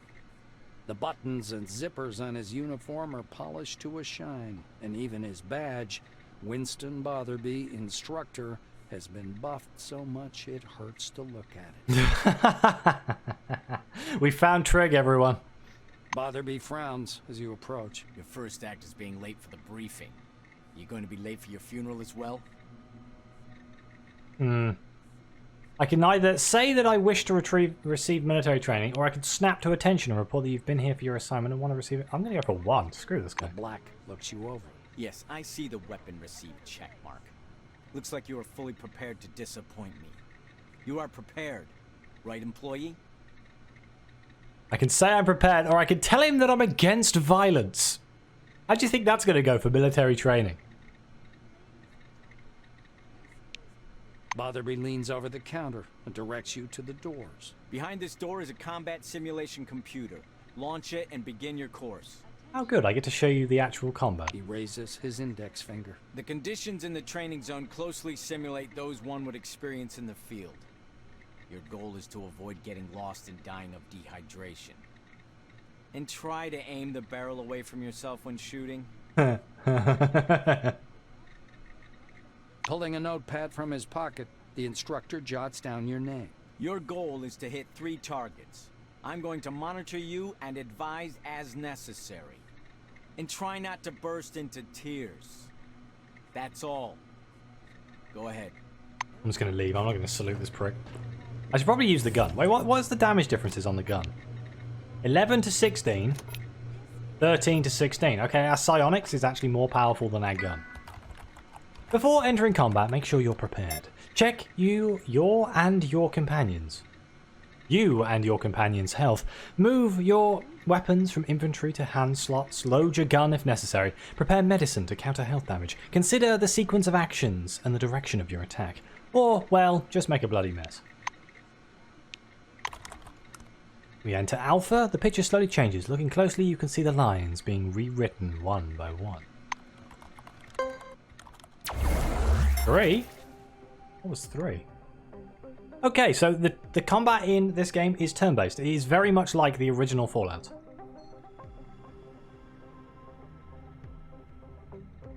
With an AP system. That was the worst time to take a bite of a pork pie.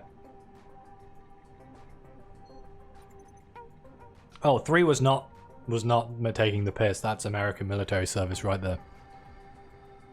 That's the expected response. Where you shout, "Sir, yes, sir!" as loud as you can. Encased has a turn-based combat system. The move sequence of your opponents, allies, and yourself is determined by initiative. Action points, AP, are spent on moving, using abilities, and attacking. If, after performing all your desired actions, you still have some action points left, you can spend them on increasing your defense class by clicking on the cover button, also known as the V key. Where's the cover button? Cover button. For fuck's sake. That's opportunity to eat some pork pie.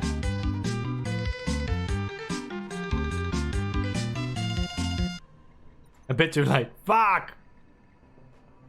Thank you for the host, Shay. Mad person, you. Always trying to catch me out. Okay, combat. So there's 3 targets in here. None of them are in the fire. Oh wait, you're in the firing line. I could always try and do the whole Psy Confusion and see if he'll swap to my side. That does use what?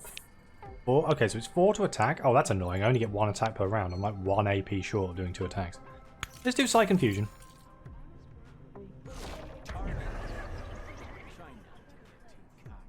I think he swapped to my side. I'm unsure.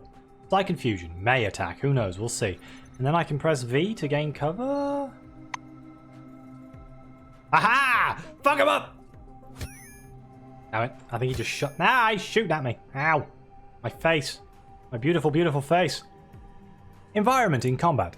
In almost every battle, you are surrounded by interactive objects. Traps, pool of toxic goo, flames, or a barrel of fuel that can be blown up with a well-aimed shot. All this can give you an advantage, or, conversely, complicate your life.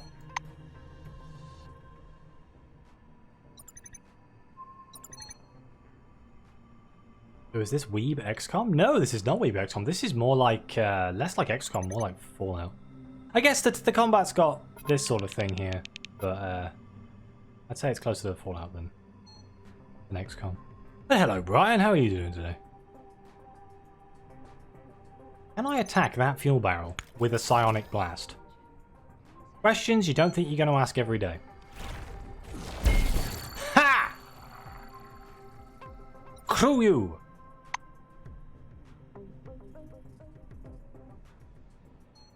Uh-oh. Does that guy got a pipe? Hmm. Oh. Oh, bugger. Hey, the vampire kicked, so I'm stunned for a turn. Oh well, blast him!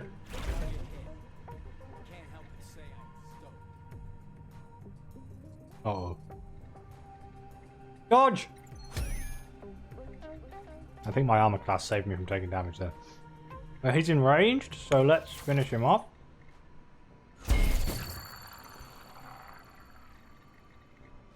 I'm starting to think vampire was a bad idea. Just saying. How do I get more bloody AP? I need like one more AP. Oh, there's the button. I think I can actually pass AP from one round to another by saving it by pressing space. Thrilling news. You aren't completely hopeless. You are a prick. Ow. Ow. Blast him. There we go. We won. I'm dazed. This vampire thing is definitely going to be a problem. I just want to point that out. I need a longer story. Oh, well, that's 4 done. Does you want to speak to me? Dialogue with weapon drawn. Make sure you don't have your weapon drawn when you start talking to someone. Oh. Just left button click the weapon icon, the panel at the bottom of the screen.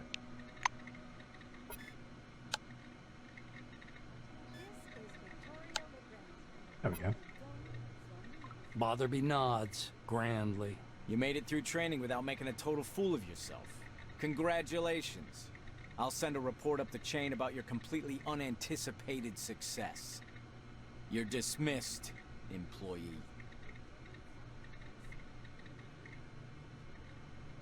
Good lord, Brian. Good lord. That sounds like quite the performance. Oh my god. Why was there a fascination of cheese? Go to 5. I think we've almost done the training. It's only taken 2 hours. Welcome Under the Dome, an amazing excursion to a world of new technology and the riddles of an ancient civilization. Listen to this information, useful for all wings, and receive a colorful leaflet. Oh, good day. This young woman's polished badge reads Ledisca Rivieras. She's carrying a stack of glossy leaflets under her arm. You see another stack of leaflets on a nearby armchair. Oh my god, it is chat stream time. Oh my god. Oh my god, I was getting into the game too much.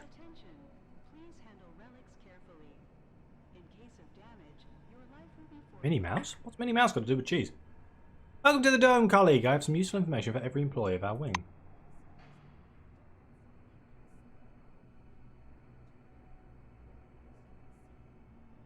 Give me 5 minutes of your precious time and I'll tell you about the remarkable career opportunities and breathtaking perspectives awaiting you under the dome. Don't turn me down. This is important.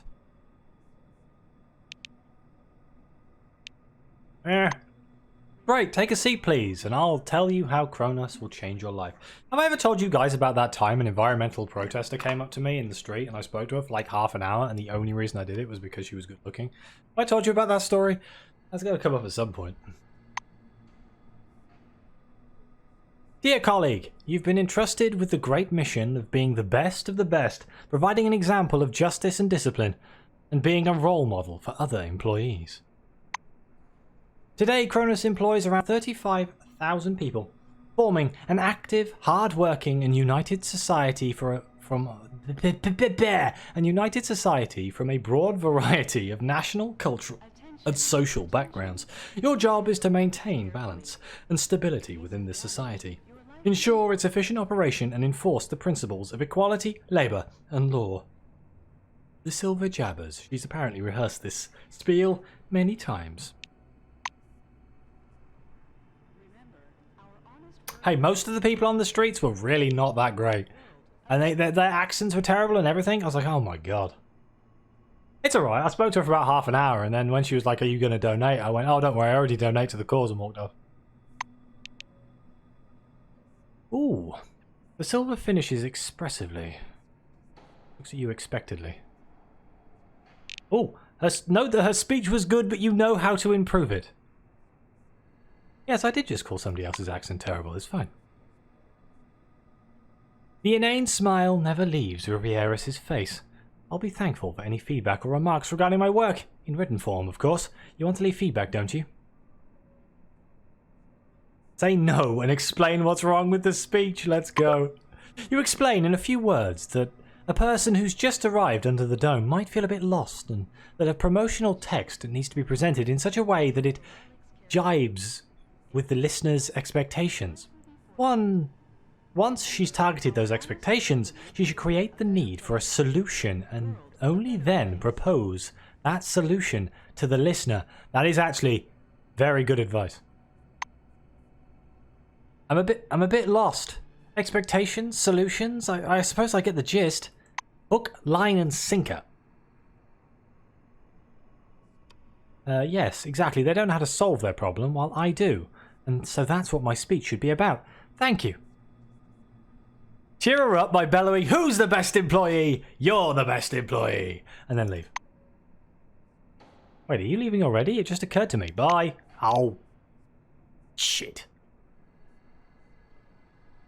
If you are honestly interested in the speech, maybe you'd like to look through the leaflet. The Dome is your new home. An exciting read for the entire family. We can politely refuse, we can take the leaflet, or we can tell her to fuck off. Let's, take the leaflet. You take the glossy leaflet with a colourful picture on the cover. White and pink houses, palm trees, and luxurious cars. You can't actually find all these things under the dome, though the picture is beautiful. The instant the leaflet is in your hands, Rivieras offers you a couple more. How about a few more for your friends? No? Well, right. Come back again. And I'm back. I pressed unmute and it didn't unmute. Did I just mute my microphone? Ugh. Good lord, what is happening?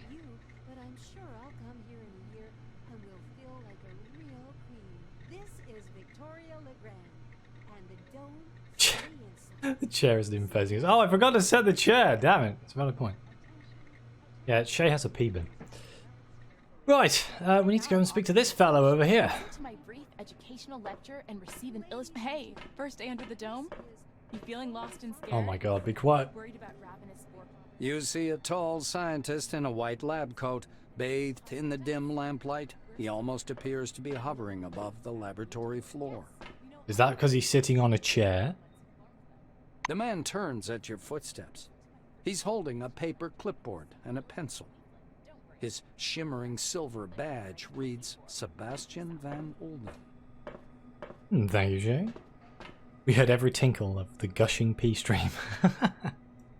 He glances from you to the glittering watch on his wrist. I want us to respect one another's time. Please speak loudly, clearly, and to the point. You must be the newcomer I was told about. Nice to meet you. I get a feeling I'm not going to like this guy. Finished with his unusual greeting, he offers you his thin hand.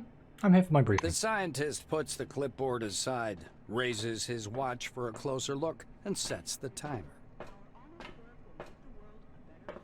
He shows you his watch dial.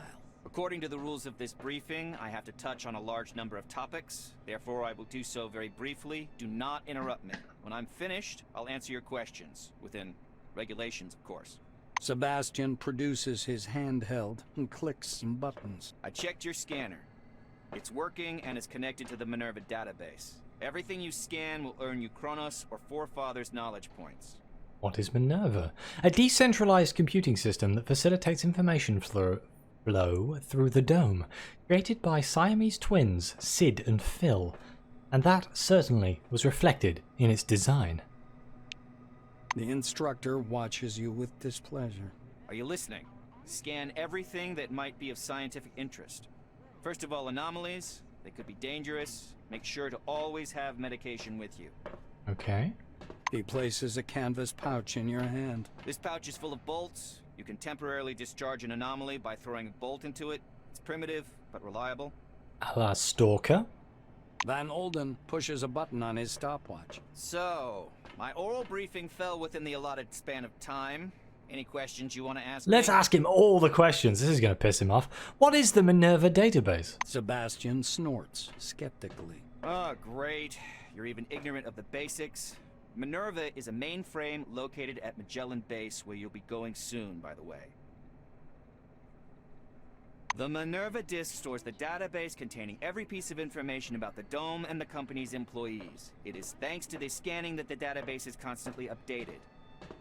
Are you ready for the second part of the briefing, or do you have any more questions? The instructor looks at his chronometer again. Ask what these knowledge points are and what the difference is between the two kinds. The white scowls in annoyance. Do you know anything at all? What did you come under the Dome for anyway? You get knowledge points for scanning objects. For scanning anomalies and relics, you receive Forefather points. Scanning the company's property and employees, living or dead, earns you Chronos knowledge points. He explains with a sagacious expression. Sagacious expression? Scanning the remains of Cronus employees helps keep the human resources base up to date. By scanning the corpse, you get access to the personal correspondence of the deceased, as well as information about the causes of death and the date of death. The dead who do not have a special chip operating as a black box cannot be scanned. You can exchange knowledge points for medication and equipment as part of the volunteer research program. Are you ready for the next part? The clock is ticking. The instructor taps his watch meaningfully. So, how do I scan objects? Sebastian pulls a scanner from his pocket. I will demonstrate this only once. To switch on the scanner, press the button on the right side of the manipulator housing. The scanning beam is narrow. It's intended to focus on one object at a time.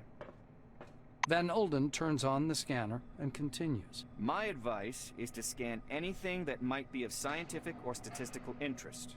Relics, forefathers' objects, automatic doors, vehicles, vending machines, deceased employees. Surely if there's vending machines, we built the damn things. Unless there's new vending machines, of course. He turns the screen so you can see it. The scanner automatically transmits data to the Minerva system, and you receive knowledge points. Do you have any questions, or can we proceed to the practical part of our briefing?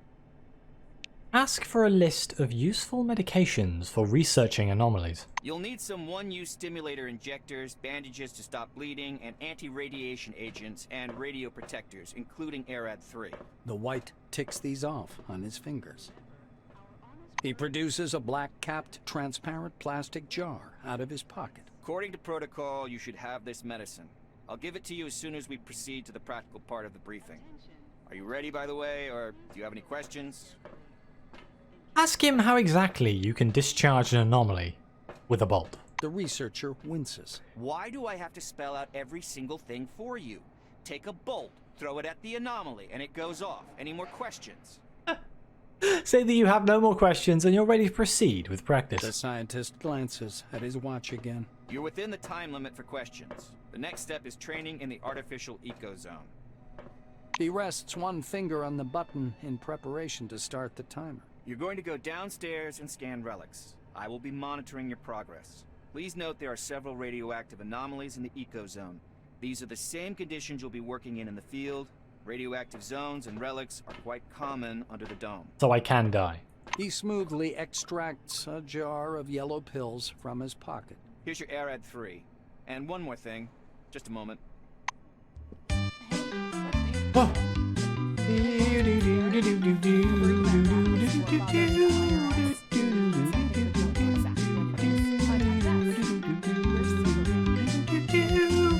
Hello, Soda. How are you today? Sounds like a sci-fi story. But we aren't strangers to sci-fi here. Put it on. I don't have a gas mask. For decontamination to end. Is that bad? I feel like this might be bad. Scanning. You have the scanning ability. To perform a scanning, select the ability in the panel. So that's down here, right? And then click on the object that you want to scan. For each successful scan, you receive knowledge points, and the data obtained in the process is stored in your Thesaurus. Still on drugs? That did scare me. Let's talk to him. Van Olden gestures back at the ecozone. Oh. You haven't completed. Okay, well I guess we go down into this horrible place, huh? Is this what we're scanning? Unidentified relics? Yes. These don't look very friendly. Still not getting any rads. The world under the dome is full of strange and hazardous phenomena called anomalies. Most of them can injure, kill, or irradiate you. To detect the temporarily deactivate the anomaly, use the bolt throwing ability.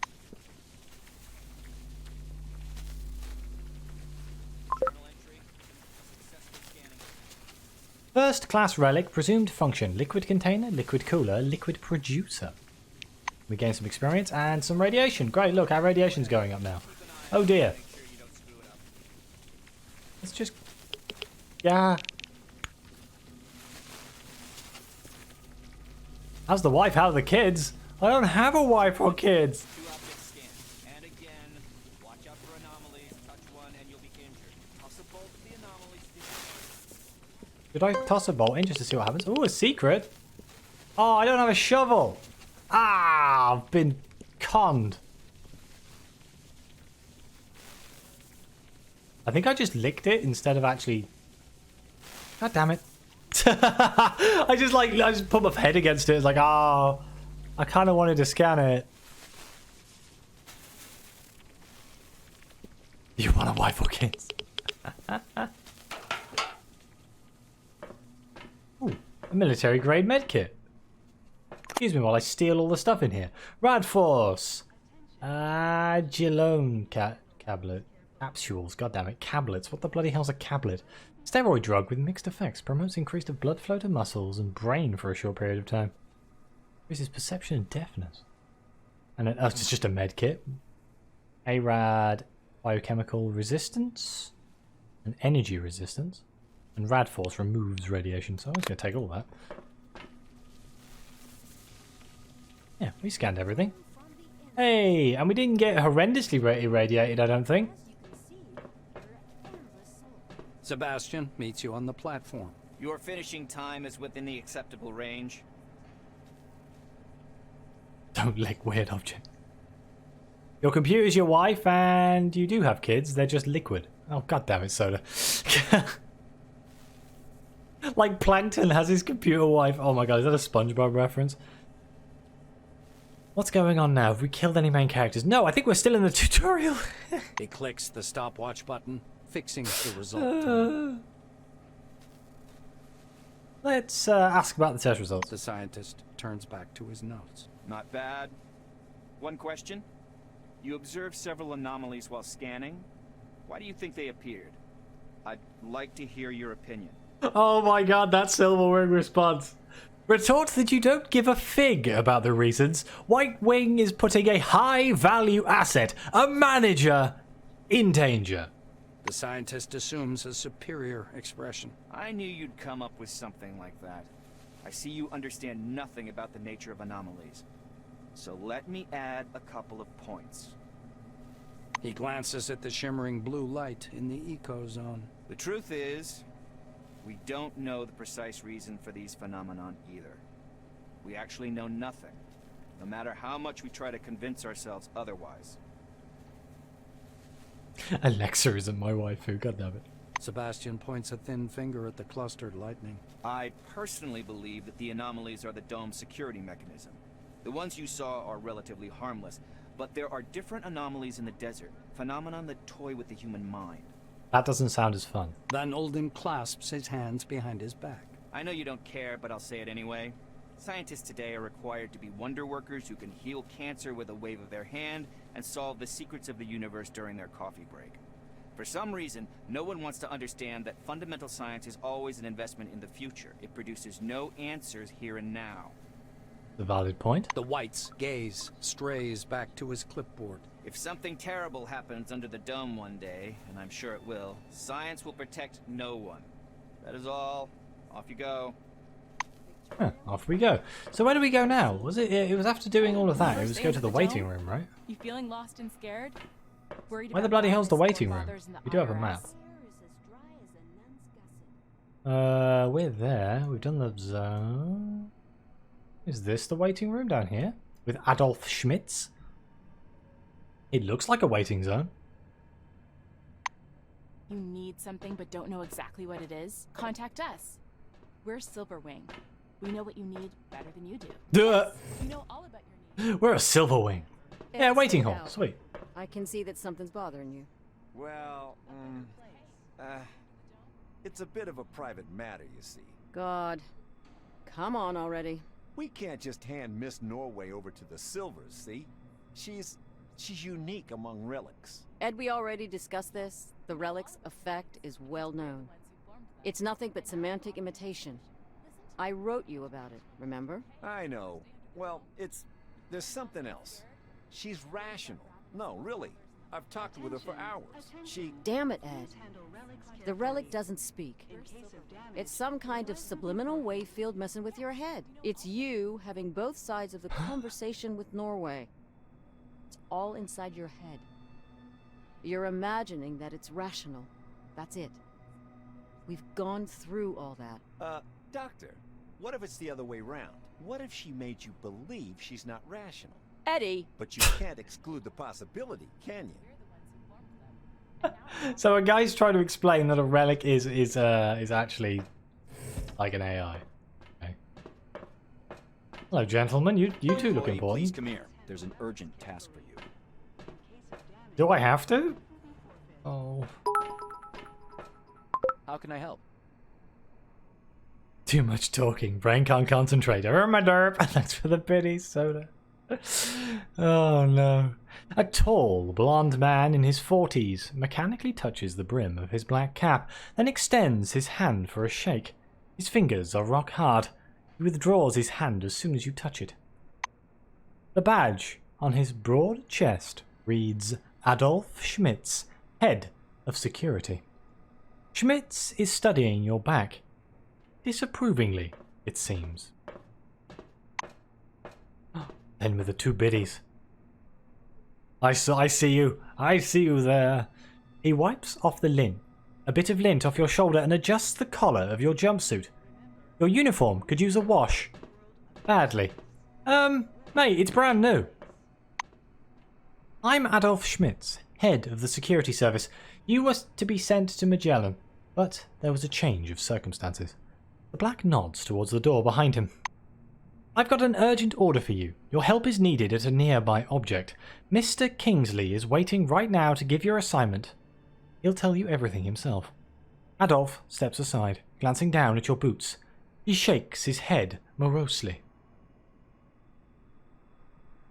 We can, at Silverwing, ask why he needs you, but not the other Silver that arrived with you. Schmitz looks at you, amused. Another Silver, you say. That's strange. There weren't any other Silverwing personnel on the new arrival manifest. Must be a documentation problem. Thanks, Brian. Agree to proceed to the guard room. Come in, please. The video phone is on the wall over there. Thank you very much. Video phone! It's the future, everyone. They've got video phones. The giant display glows welcomingly when you approach. A red light comes on under the screen's steel hood. The camera is switched on. A gray old man with high cheekbones appears and squints out at you from the screen. Do you copy? He leans close to the camera, his glasses glittering. Can help. My name is Martin Kingsley. I'm Chief Officer of Magellan Base. We were supposed to meet in person, but unforeseen circumstances prevented that. One moment. I'll grab your file. This guy has a very, dangerous voice. He reaches for something out of view and produces a thin folder with your name on the cover. Apparently, your file. Kingsley opens the folder to thumb through the pages. He marks one of the pages with a pencil. Silverwing. Colleague, I'll be honest with you. It's crucial for me to know my managers. So I'm asking you straight. Why did you choose a career in our division?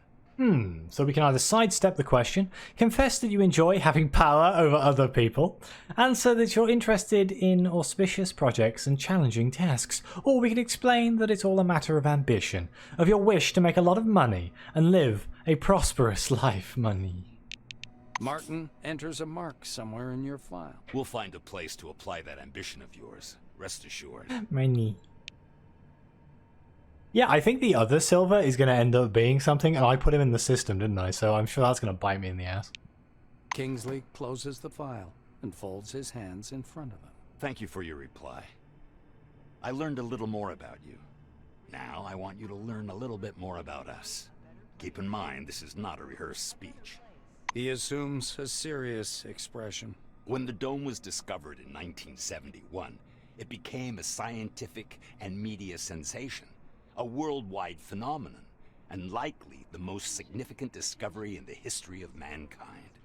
Kingsley drums his fingers on the unseen desk, his gaze focused somewhere beyond. I see.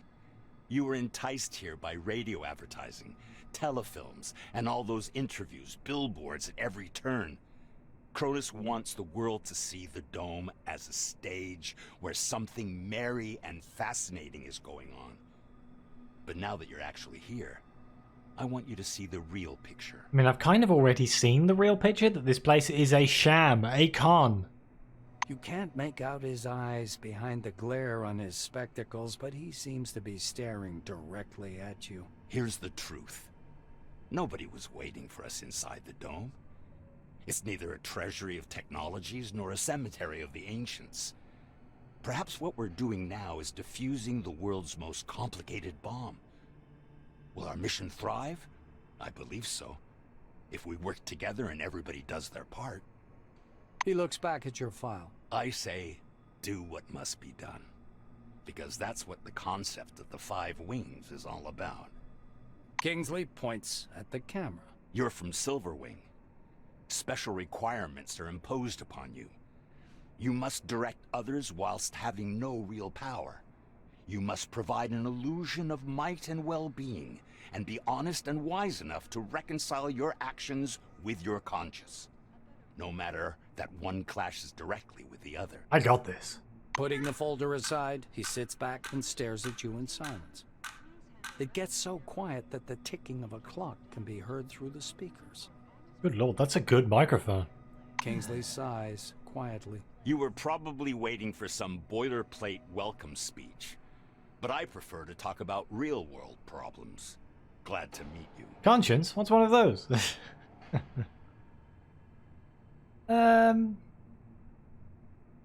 Let's say that so are you. Martin nods slowly. I apologize once again for this long-distance meeting. Now, as we don't have much time, I'd like to get to the point. I'm sure you're curious why you were taking off the bus to Magellan and brought here instead. He moves closer to the camera. I'm going to show you a short video. Please pay attention. A video? Kingsley's face freezes on screen. I have an urgent mission for an employee of your background and qualifications. I'd have assigned someone from Magellan, but I'm short on personnel. That's why it has to be a newcomer. I apologize again for the rush, but it seems I have no choice. Martin noisily clears his throat. Maybe you've heard about Nashville Base. While preparing the materials for this mission, I came across a short documentary film about the complex. I think you should watch it. The speakers produce a hollow click.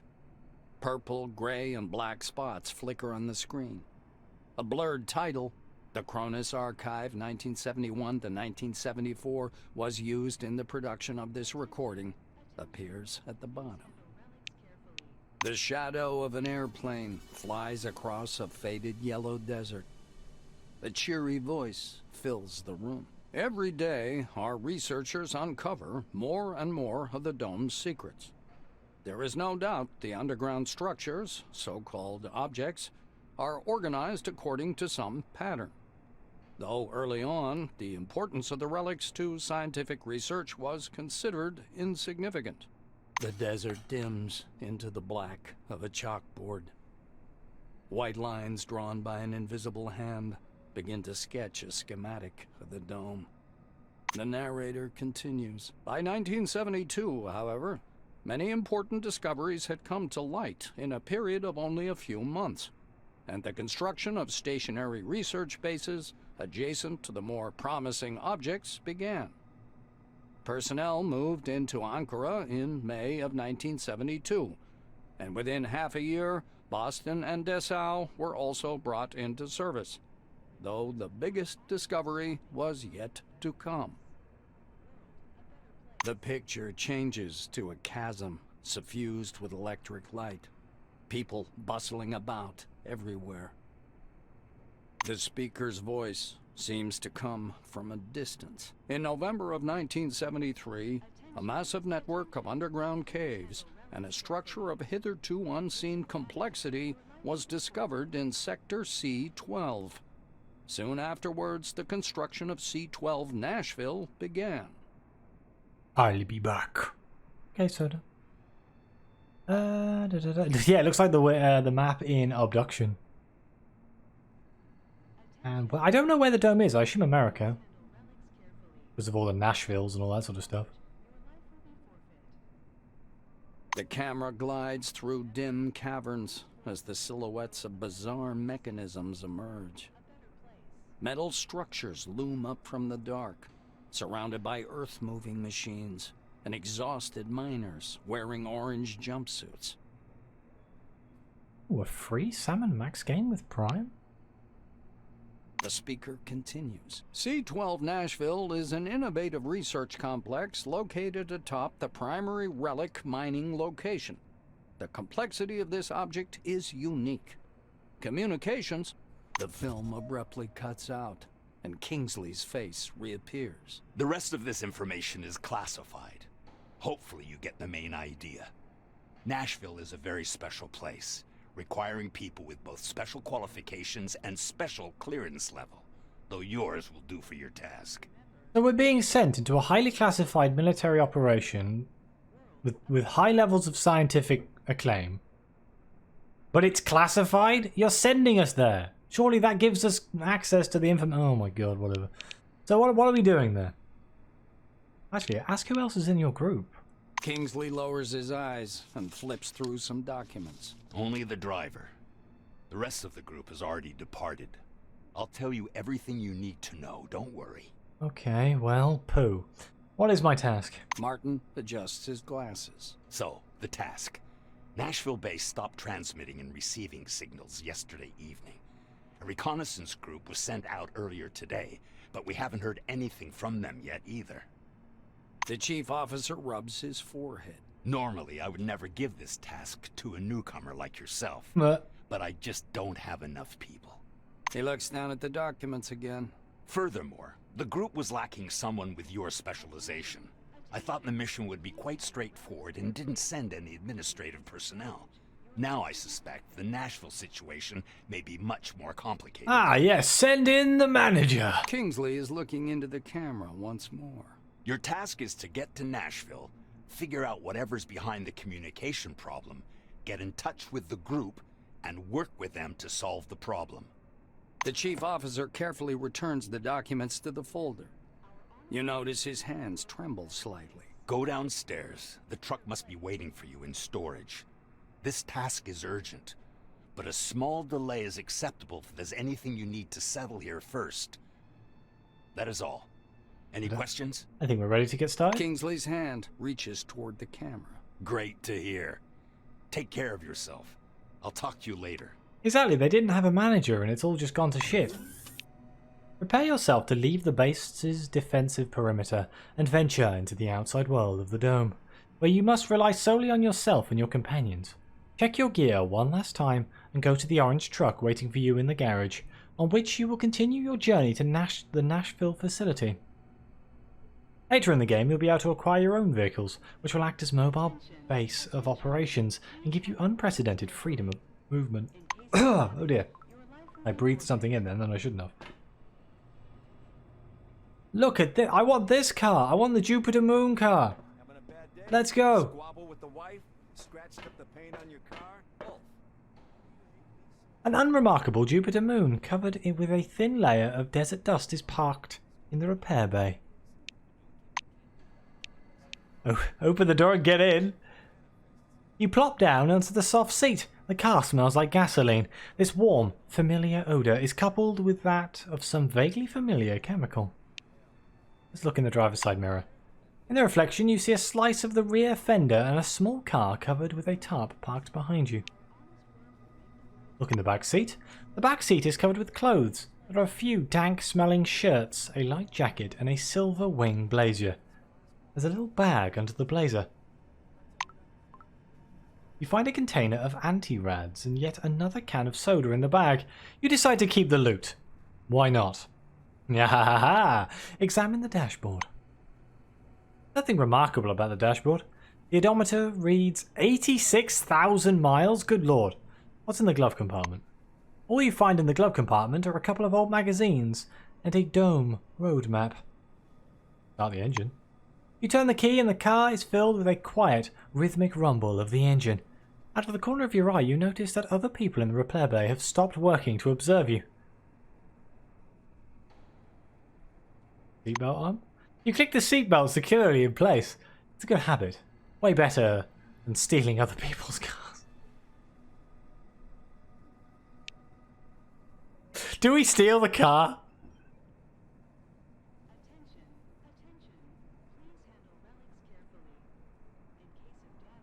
Ah, stop the engine to get out of the car. God damn it, I can't do it. I can't steal some guy's car. No. We have our own truck over here. It's fine. The orange crawler tractor truck is waiting at gate 3. The vehicle's number has been scrubbed off by the desert wind and sand. This must be the transport Kingsley spoke of. You asked, I answered. The driver's side door is half open. A young woman is sitting sideways in the driver's seat, legs hanging out. Hiya. Hiya. Hi, I'm Clara Morgan. Clara? It's gotta be Clara, right? And you're the novice going to Nashville, right? What's your name? How do you feel? Do you mind if I smoke in the car? Her handshake is surprisingly firm. Clara smells of soap, some fragrance, and slightly of gasoline. What does she know about C12? Oh no. The blue adjusts the crucifix hanging from her neck. It's a miracle of the Lord. A lot of rare relics have been coming out of Nashville recently. It's like a modern El Dorado. You know what El Dorado is, don't you? El Dorado is... Clara rambles on for some time about the huge cave under Nashville and the hundreds of relics pouring out of it every week. I have no idea. Let's report that we're ready to start the mission and climb in. You climb into the cabin and plunk yourself down on the passenger's seat. The truck seems bigger on the inside. A wooden rosary is hanging from the driver's mirror. The radio murmurs quietly. Lean back in the chair. Clara slams her door. Are we going then? Should probably go now. The roads are bad, very little asphalt. Dirt tracks mostly. God willing, we'll get there before the storm hits. Mind if I turn the radio up a bit? Do you like music? Blues? Gospel? For instance, like... You can't make out exactly what Clara likes. The roar of the engine smothers the rest of her sentence. The truck lurches into motion. Goodbye. We're driving! So the game has a world map just like Fallout again?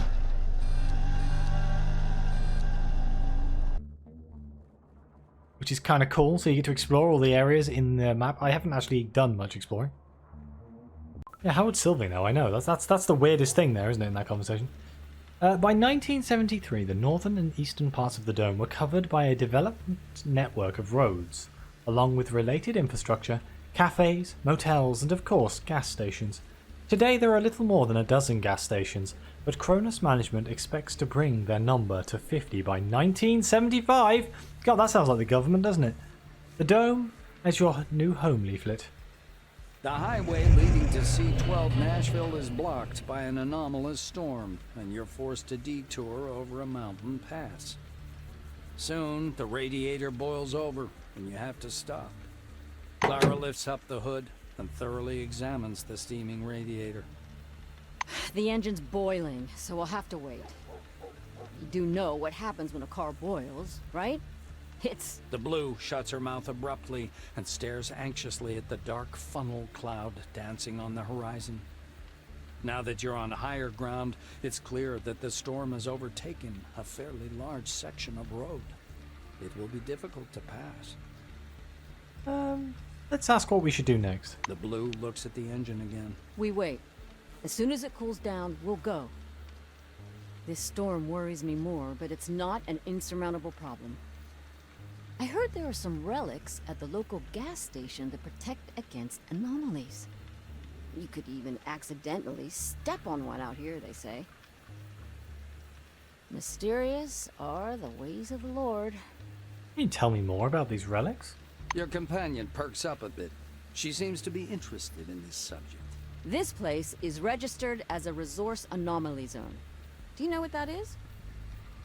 It's when the relics mined there have been studied and deemed useful.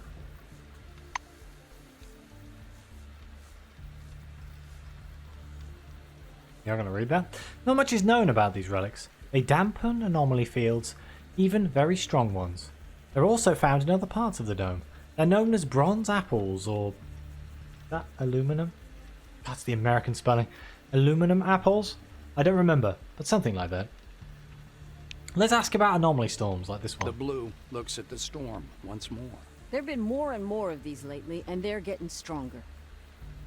I personally think it's divine judgment for how we've squandered the riches under the dome. Seems legit. She sighs and squirms. I knew people who got caught in one of those storms. They blow up so fast, there's no chance to get away. God rest their souls. The Let's Blue find out what makes the sign of the cross. Let's find out what's interesting about this gas station. Morgan thinks for a moment. It's a combination cafe gas station called Roadside Picnic. Never been there myself, but there's something off about it. There are several anomalies around there and weird relics. Supposedly, machines and structures decay much faster than they should in that area. But maybe that's just a story. Okay, leave that you're saying you're going to the gas station. We'll figure everything out. Oh, here we are. We're actually in the game now. Hey, what's up here? Other than a radioactive sign, I'm so good. Rust-eaten radioactive hazard signs. We all know I ignore these, like the plague. A safe? Up! Up! Okay, never mind. We'll come back there later. Turns out that was some radioactiveness up there. Tutorial is over. When games start? Oh well, technically the tutorial's still kind of going, but it's this is kind of like where it first starts, just being like, this is a situation. Oh, we got two buildings. We got whatever the hell this is. Oh my god, look at that pin-up. What's the thing on the top? I can't read it. No. Protection made affordable. Definitely a gun commercial. Wooden ladder over there. Supplies in there, but... there's people in here.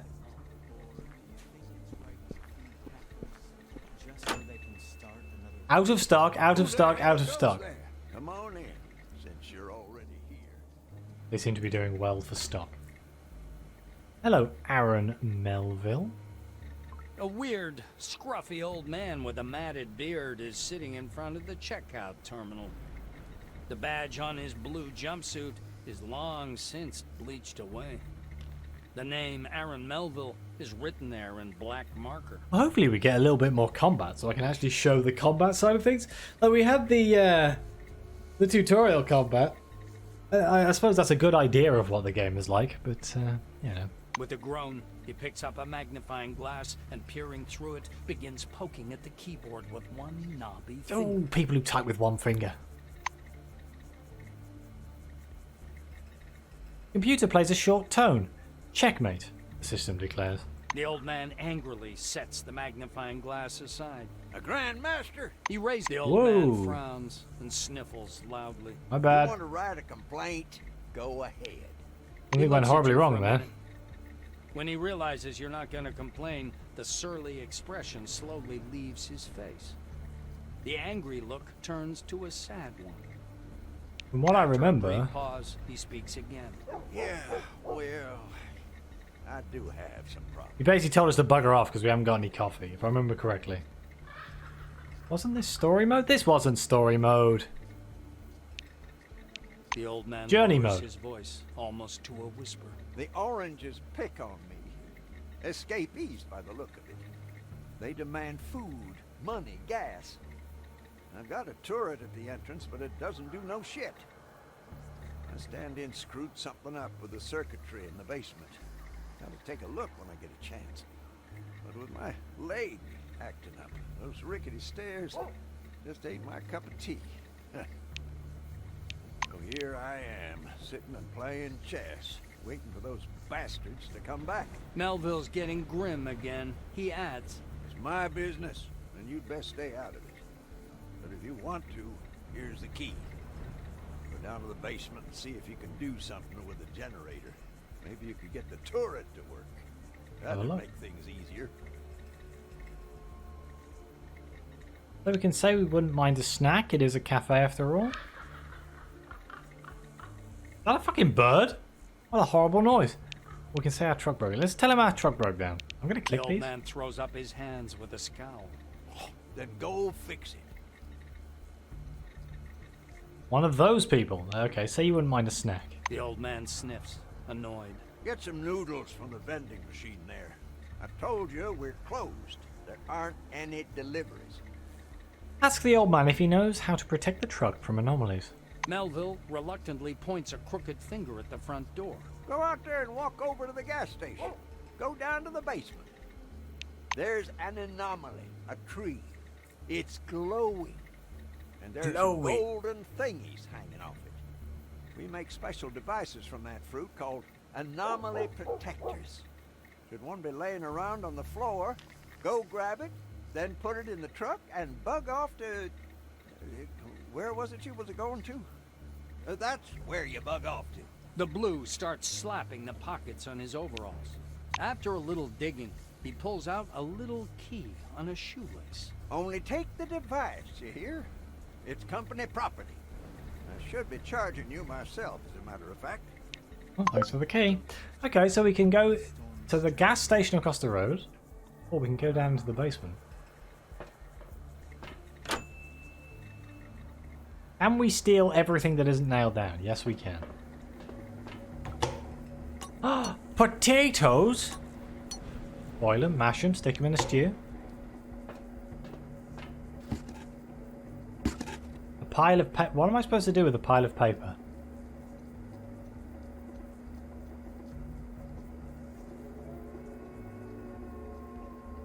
Hello, John Silodom. I went to the basement, got destroyed. Now I wait to see how to win there. Don't get your hopes up. Basement down here. I think everything is company property in the dome. I'm not entirely sure if picking up paper and stuff is a good idea, because it's going to weigh me down. Right, this is military grade make kits. Medical supplies, never a bad thing. What the shit is that noise? Antox antidote. State-of-the-art substance that allows user to neutralize any harmful agents. Ooh, so it's like an antitoxin.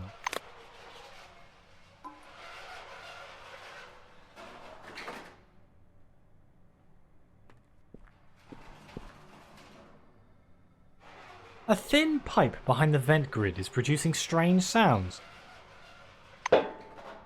You knock. Something inside the pipe responds with a threatening rustle. You knock again. The strange sound is amplified, and now you hear scratching and gnashing as well. The pipe is vibrating, like a bunch of little rubber balls is bouncing around inside. When you knock for the third time, something warm and fuzzy slinks from the pipe and immediately vanishes into the darkness. The darkness around you is now filled with tiny reddish lights. Looks like you've disturbed a rat's nest. Uh-oh. It's a rat. Can we confuse the rat? We don't really have many psi abilities. I was kind of hoping we were going to have a few extras here. I know the type of glove you have affects what psi abilities you have. But so right now we're actually kind of minimized. Only 86%. Hit a rat that's right in front of me. That's probably... it is incredibly evasive. Glowy eyes, mutant rats. Friends. No, not friends. Suspect something. I do not have enough AP. I'd like to be able to attack twice in one round. Ow!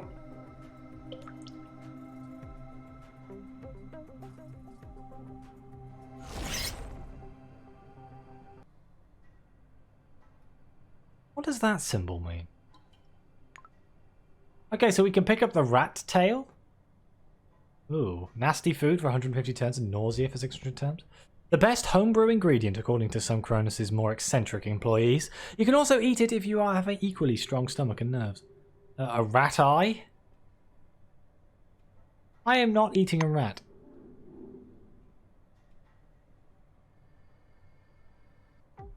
Whoops. Okay, that sent him off. What was this? This was phase shift. Teleport a target within a 15-meter radius. We don't have many offensive abilities as the Silver Wing, that's for sure.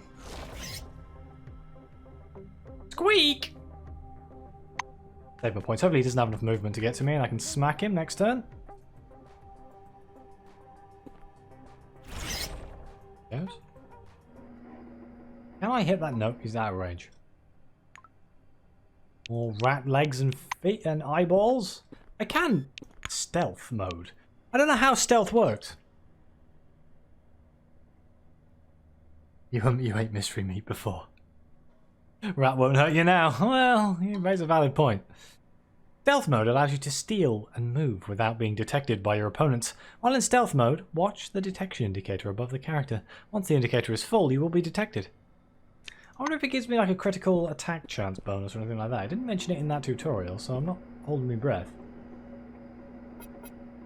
Sneaking up on a rat is apparently quite difficult. Huzzah! Yeah, we got a free move. Awesome.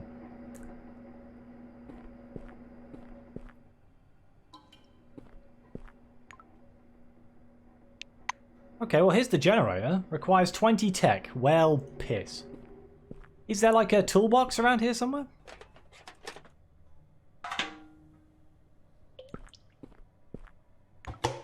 Nope, more bloody potatoes. I'm going to be leaving this base with 100 potatoes. Oh, simple mine clearance kit. I feel like I could use that as a toolbox. I'll take it. More ammo for our pistol. Simple lockpick and some bolts.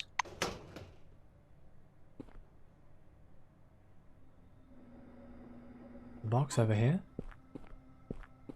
And we get that put in a sign for COVID safety. Wait, the one that's bonds and a handful of earth? I don't think I need a handful of earth. Unless people get particularly excited. This one. Put it on! Outside all the greatest supermarkets.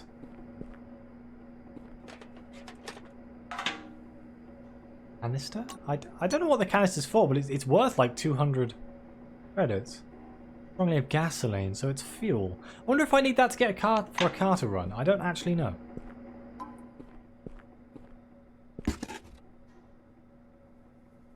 I want to pick up a stack of documents. Fridge? You got any food in your fridge? Canned beans and some canned ham. A weighty can with a pale pink mass inside. Despite the strong odour and the obvious overkill of spices, the ham tastes really good.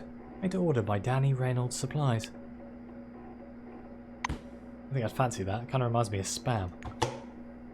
Oh, some onions. Oh, no, wrong button. I'm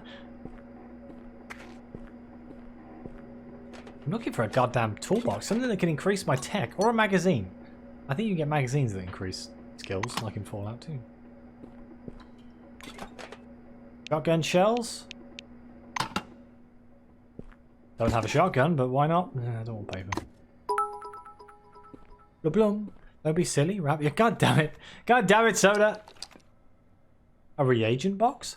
A standard plastic container with a reagent kit delivered to all scientific centers under the dome.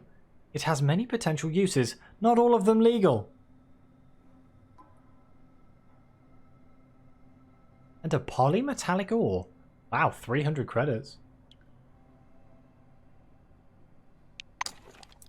I'll take it just to sell it, I suppose. Whoops. But yeah, I don't think I can actually do anything with this generator. Can't use now. Okay, so we're going over to the other basement, which is where things are going to get interesting, I feel. I can press F5 to quick save. I am going to do that, just in case things go horribly wrong. How long do we have left? We got like 20 minutes. How bad can it go? How bad can it go? I'm a trained professional. Wait, there's another military grade medkit. Hang on. I need as many medical supplies as humanly possible. God damn, it's empty. I was ripped. Packaged water. Thick plastic bag containing 1.5 litres of distilled drinking water that you can drink. Use for cooking or pour on your burning pants. Can be stored safely for up to 24 months.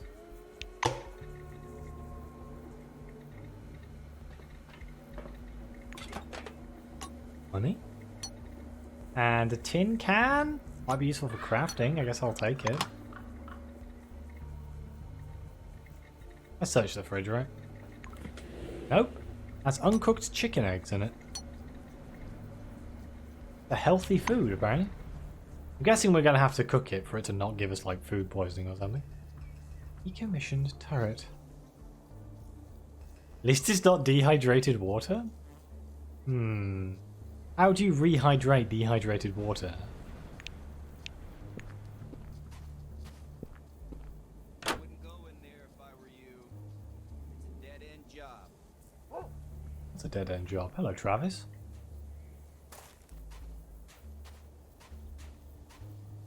Hello?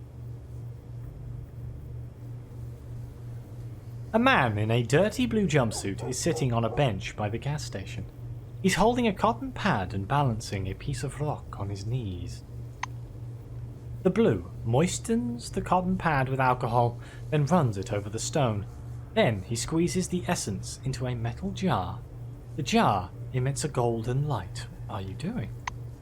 The cotton pad freezes mid-wipe. The blue looks up. You read his badge. Travis Brightman, Explosive Ordnance Disposal. Are you going inside the gas station? I wouldn't recommend it.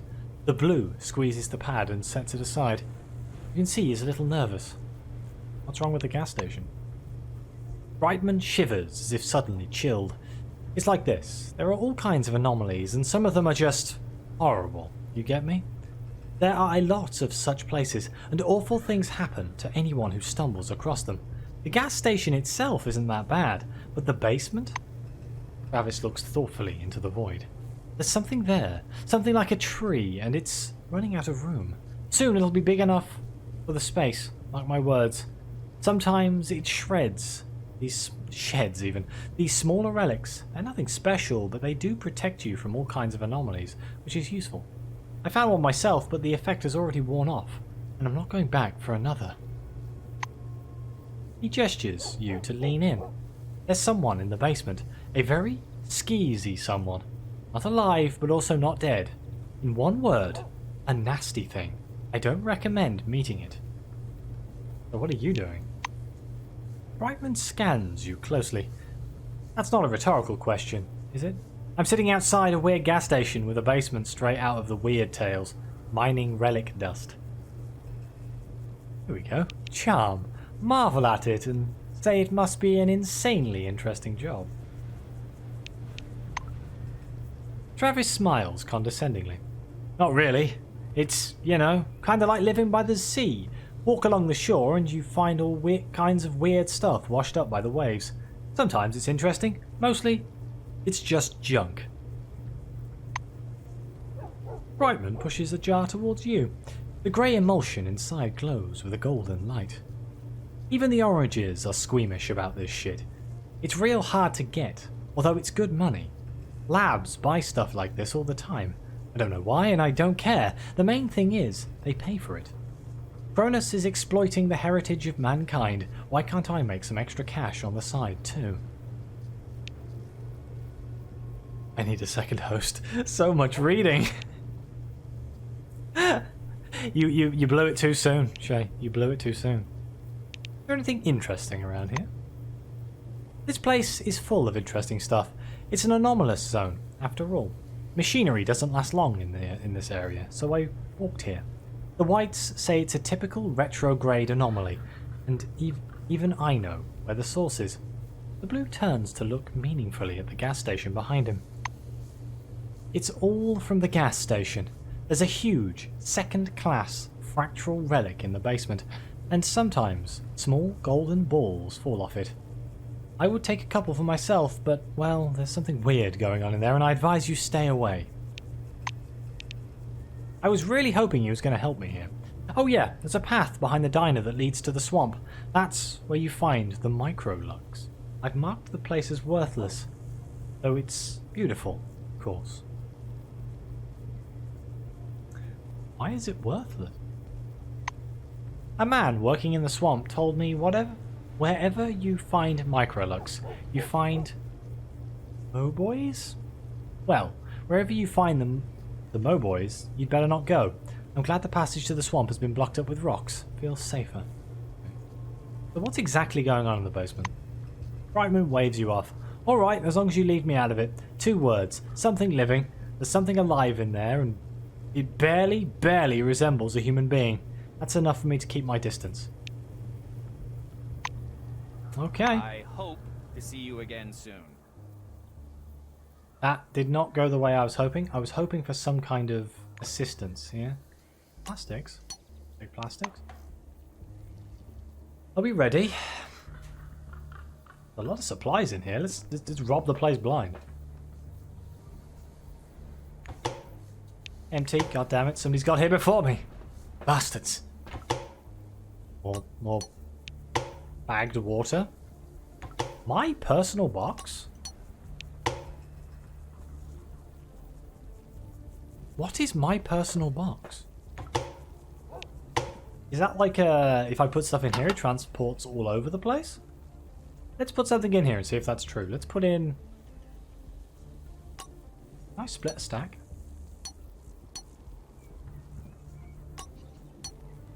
Let's put in those clothes. And we'll see what happens. There's a small chance I'm about to die. No denying it. Onions? Look at the bright side, we got loads of food.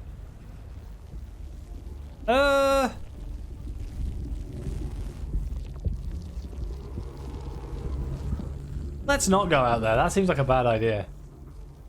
Ooh, a toolbox. Wait, I wonder if that toolbox will have something that'll let me fix the radiator.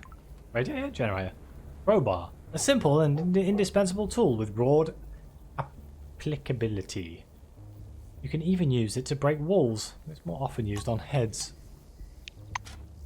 Don't think that's going to help me with the generator somehow. Inventory management. Let's go! We do love a good bit of inventory management here.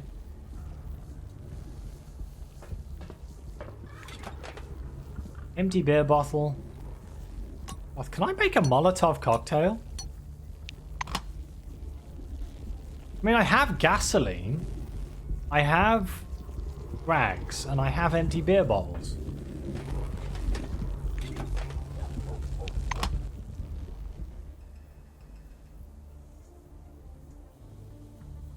Mr. Military grade make it. Don't worry, we've still got like 15 minutes. It'll be fine. Besides, I want everything. I want all the loot. Nothing found. God damn it. Okay, well, I'm going to stand over here, save the game, and then hope for the best. Why not search that? How am I so bad at searching things all of a sudden? Oh, it's locked. We can't break in.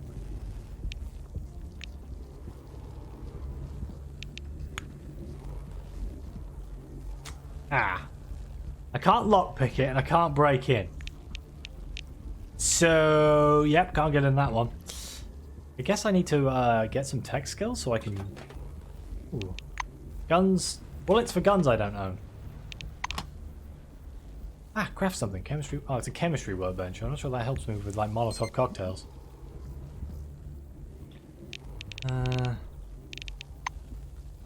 Oh, come on! It requires specifically fuel. And it matches, I understand. Oh, I don't have gunsmithing either. Never mind, my character's dumb when it comes to anything remarkably crafty. But I can blow things open with my mind. Here we go. What is a house, if not a fortress? This good old concept came to its logical conclusion in the 60s when they first began to construct bomb shelters under private residences en masse. I never believed that nuclear war was inevitable, but people need to feel safe, right? With the dome's discovery, nuclear war is yesterday's news. Aliens are the new hot topic. The shelters being built now are a precaution against the second coming of the forefathers. Now with Mike Wolf radio broadcast. Okay, oh, dearie me. So we know something's down here. There's a lot of explosive barrels, and I'm going to have to take advantage of that. Stack up. I like the way we gain experience for looting. I've also noticed black powder and bullets. I've also noticed I've actually leveled up. And I just haven't bothered. I've got 15 points. Should we just put it all into psionics? That seems like a good idea, doesn't it? How come I don't have any of these? Oh, I do have Psy Confusion. I think the problem is I have a Psy Glove and I actually want a Pyro Glove. I want Pyrokinetics and all that sort of stuff. I don't know how to get a new glove, though. I guess I should have bought one, huh? Oh, but also I could get some tech. That's not going to work. So 90 influence is the next step here. And 90 psionics should have unlocked this?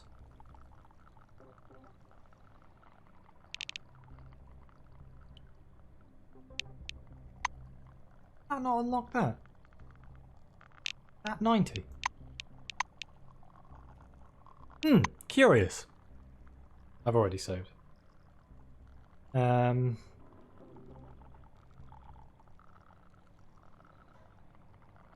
I feel like we need to put something into like tech or something just so we can bypass. It's fake. 90 is green. Does it not count the like the added bonuses then? So it's actually at 80, not at 90? Okay, that's mildly annoying. Let's get up to 95. Let's just put all our points in there. Close and go back? What are you talking about? Okay. There we go. Level up. Right then. I do have a laser pistol, but we know psionics can blow this thing up. Oh my god, that thing takes no damage. Oh, it heals from the gas. Oh, that's problematic. Can we disrupt one of these with bolts? Let's try it over here first.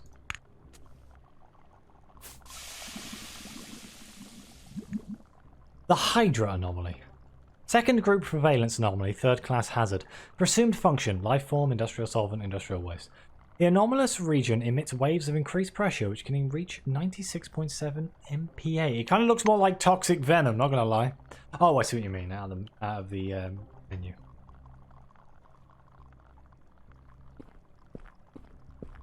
How do I fight something that can heal itself in the fog? Look how much damage I don't do to it.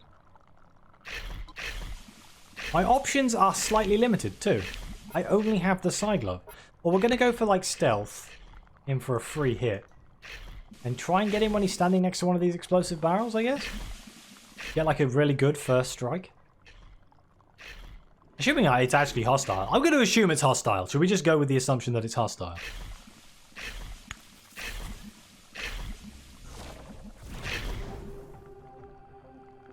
Right, now we've started. We've got 7 AP, so I can fire again.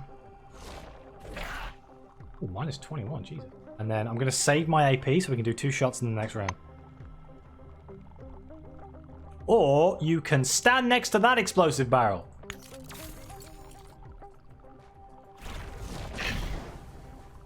Ooh.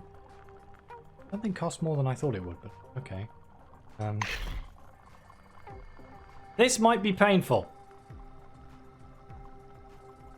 And now we're at 8. If we get lucky, we might kill it.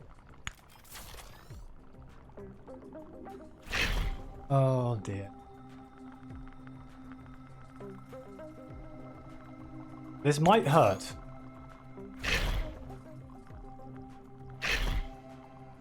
Oh! Good lord. Okay, well, he hit me for... I've been poisoned for 14 seconds, or 14 ticks, I guess now, and decreased heat resistance.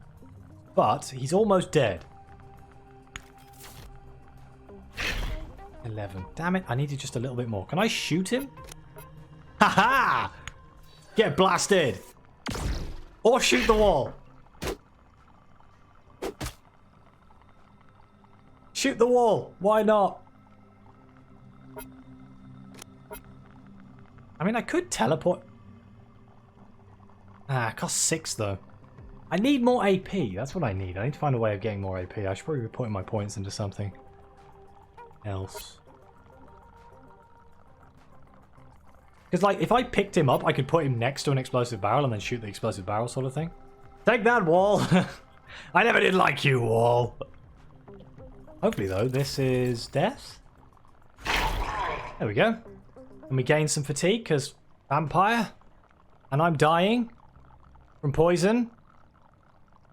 Ow. Good lord. Yeah. What the hell is that? Unidentified relic. Regeneration -18. Biochemical damage +9. Biochemical resistance -6. A solid, shiny sphere which looks as if it were made of dense rubber. Smells very faintly of necroid. I think, well, we're going to take it because it's a relic. That seems like we could sell it if nothing else. I don't know how relics work. Let's scan it. The Necro Pearl. Gee, what may I ask what class you were playing, Gonzi? You could have also been playing it on a harder difficulty. I'm on the second difficulty up, not the... Oh, you were doing psionics as well? Psionics seems really quite difficult compared to... before I streamed this, I tested it on a Black Wing character. Like just the first character that was in the list of characters in the thing. I just clicked it. I just wanted to make sure the game was quite good before I streamed it. And I just walked through everything, just blowing everything to pieces. Like, that was much easier. The psionics, I thought it was going to be like... It's quite well balanced. It seems to hit like quite hard, but... I don't know, lack of skills is getting me right now. Right, so what is this? Second class relic, presumed function, yes. Hardened growth from a necroid's body. In its presence, bacterial cultures develop much more quickly and rapidly acquire resistance to antibiotics. Poisonous substances develop more dangerous toxins.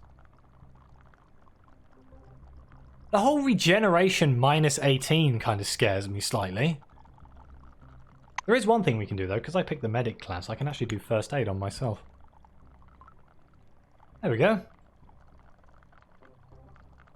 Bing tang, walla walla bing bang. Ooh ee ooh ah, walla walla walla bing bang.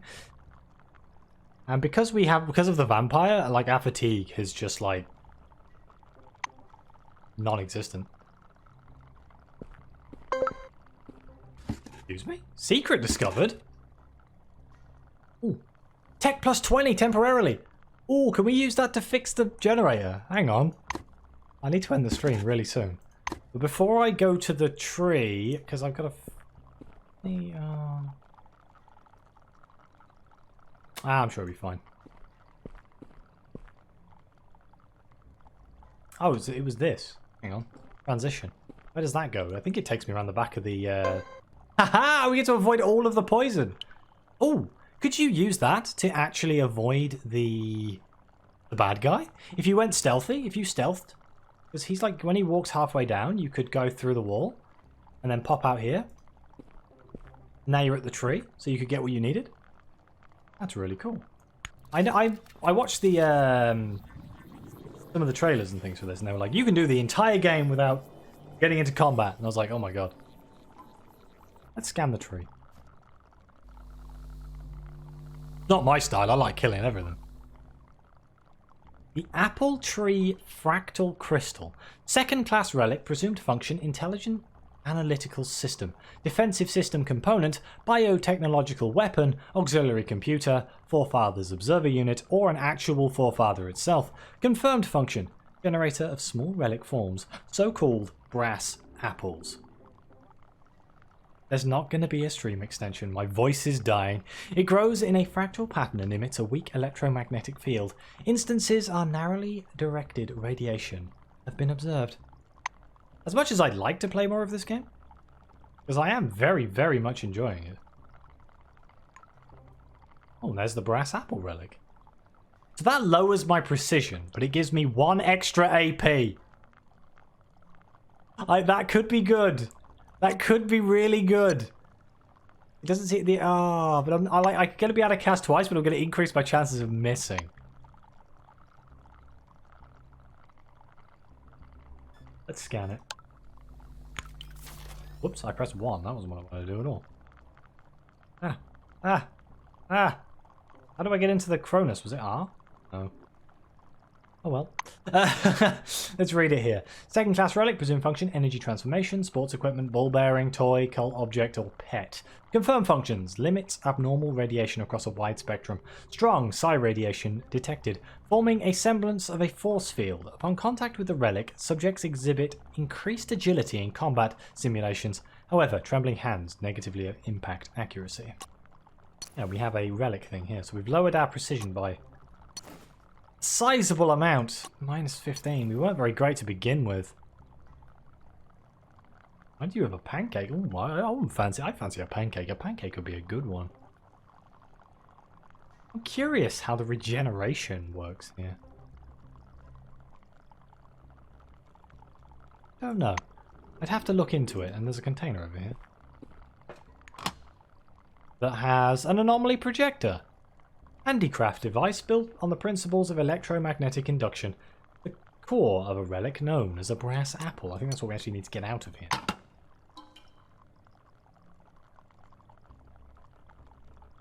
Compot is so good, you haven't had it for it. That's a valid point. I haven't seen you have the baby food for a very long time. Have you not been shopping? Compot pancakes. Oh my god, we're going to the next level now. Right, I'm going to go up here and then I'm going to save. And then I'm probably going to end the stream. Would you guys be interested in seeing more of this? Or should I just, like, this is my first impressions, that's it, sort of thing, and then I'll just play it in my own time? If you're interested in seeing more of it, I can do some more at some point.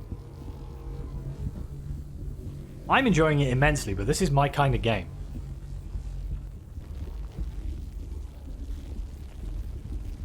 Play until die. Could do.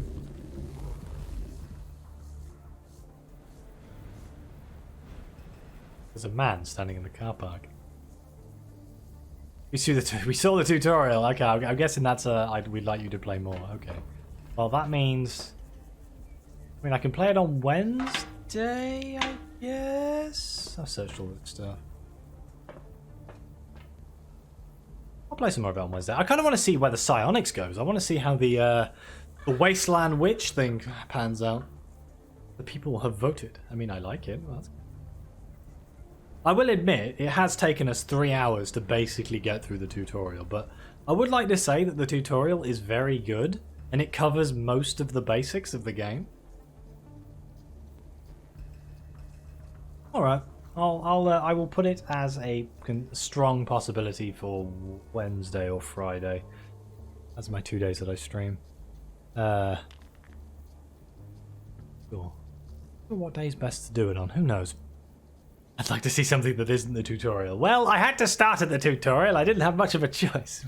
Because we started a new character, but I will say I enjoyed it immensely. And I love the fact that it is a modernized Fallout in my mind. It is very, very, very similar to the original Fallouts, but done with it's got its own unique twist with like the relics and things, and I feel like that's going to expand into something that's very interesting. And I am excited to get further into the game. But, oh, my voice is dying. The only side effect of playing a game like this is my bloody voice does not survive very long. So let's see if any... I'm going to thank you all very much for being here. It's been great fun. And, but yeah, thank you very much for watching. And as always, I'll see you next time.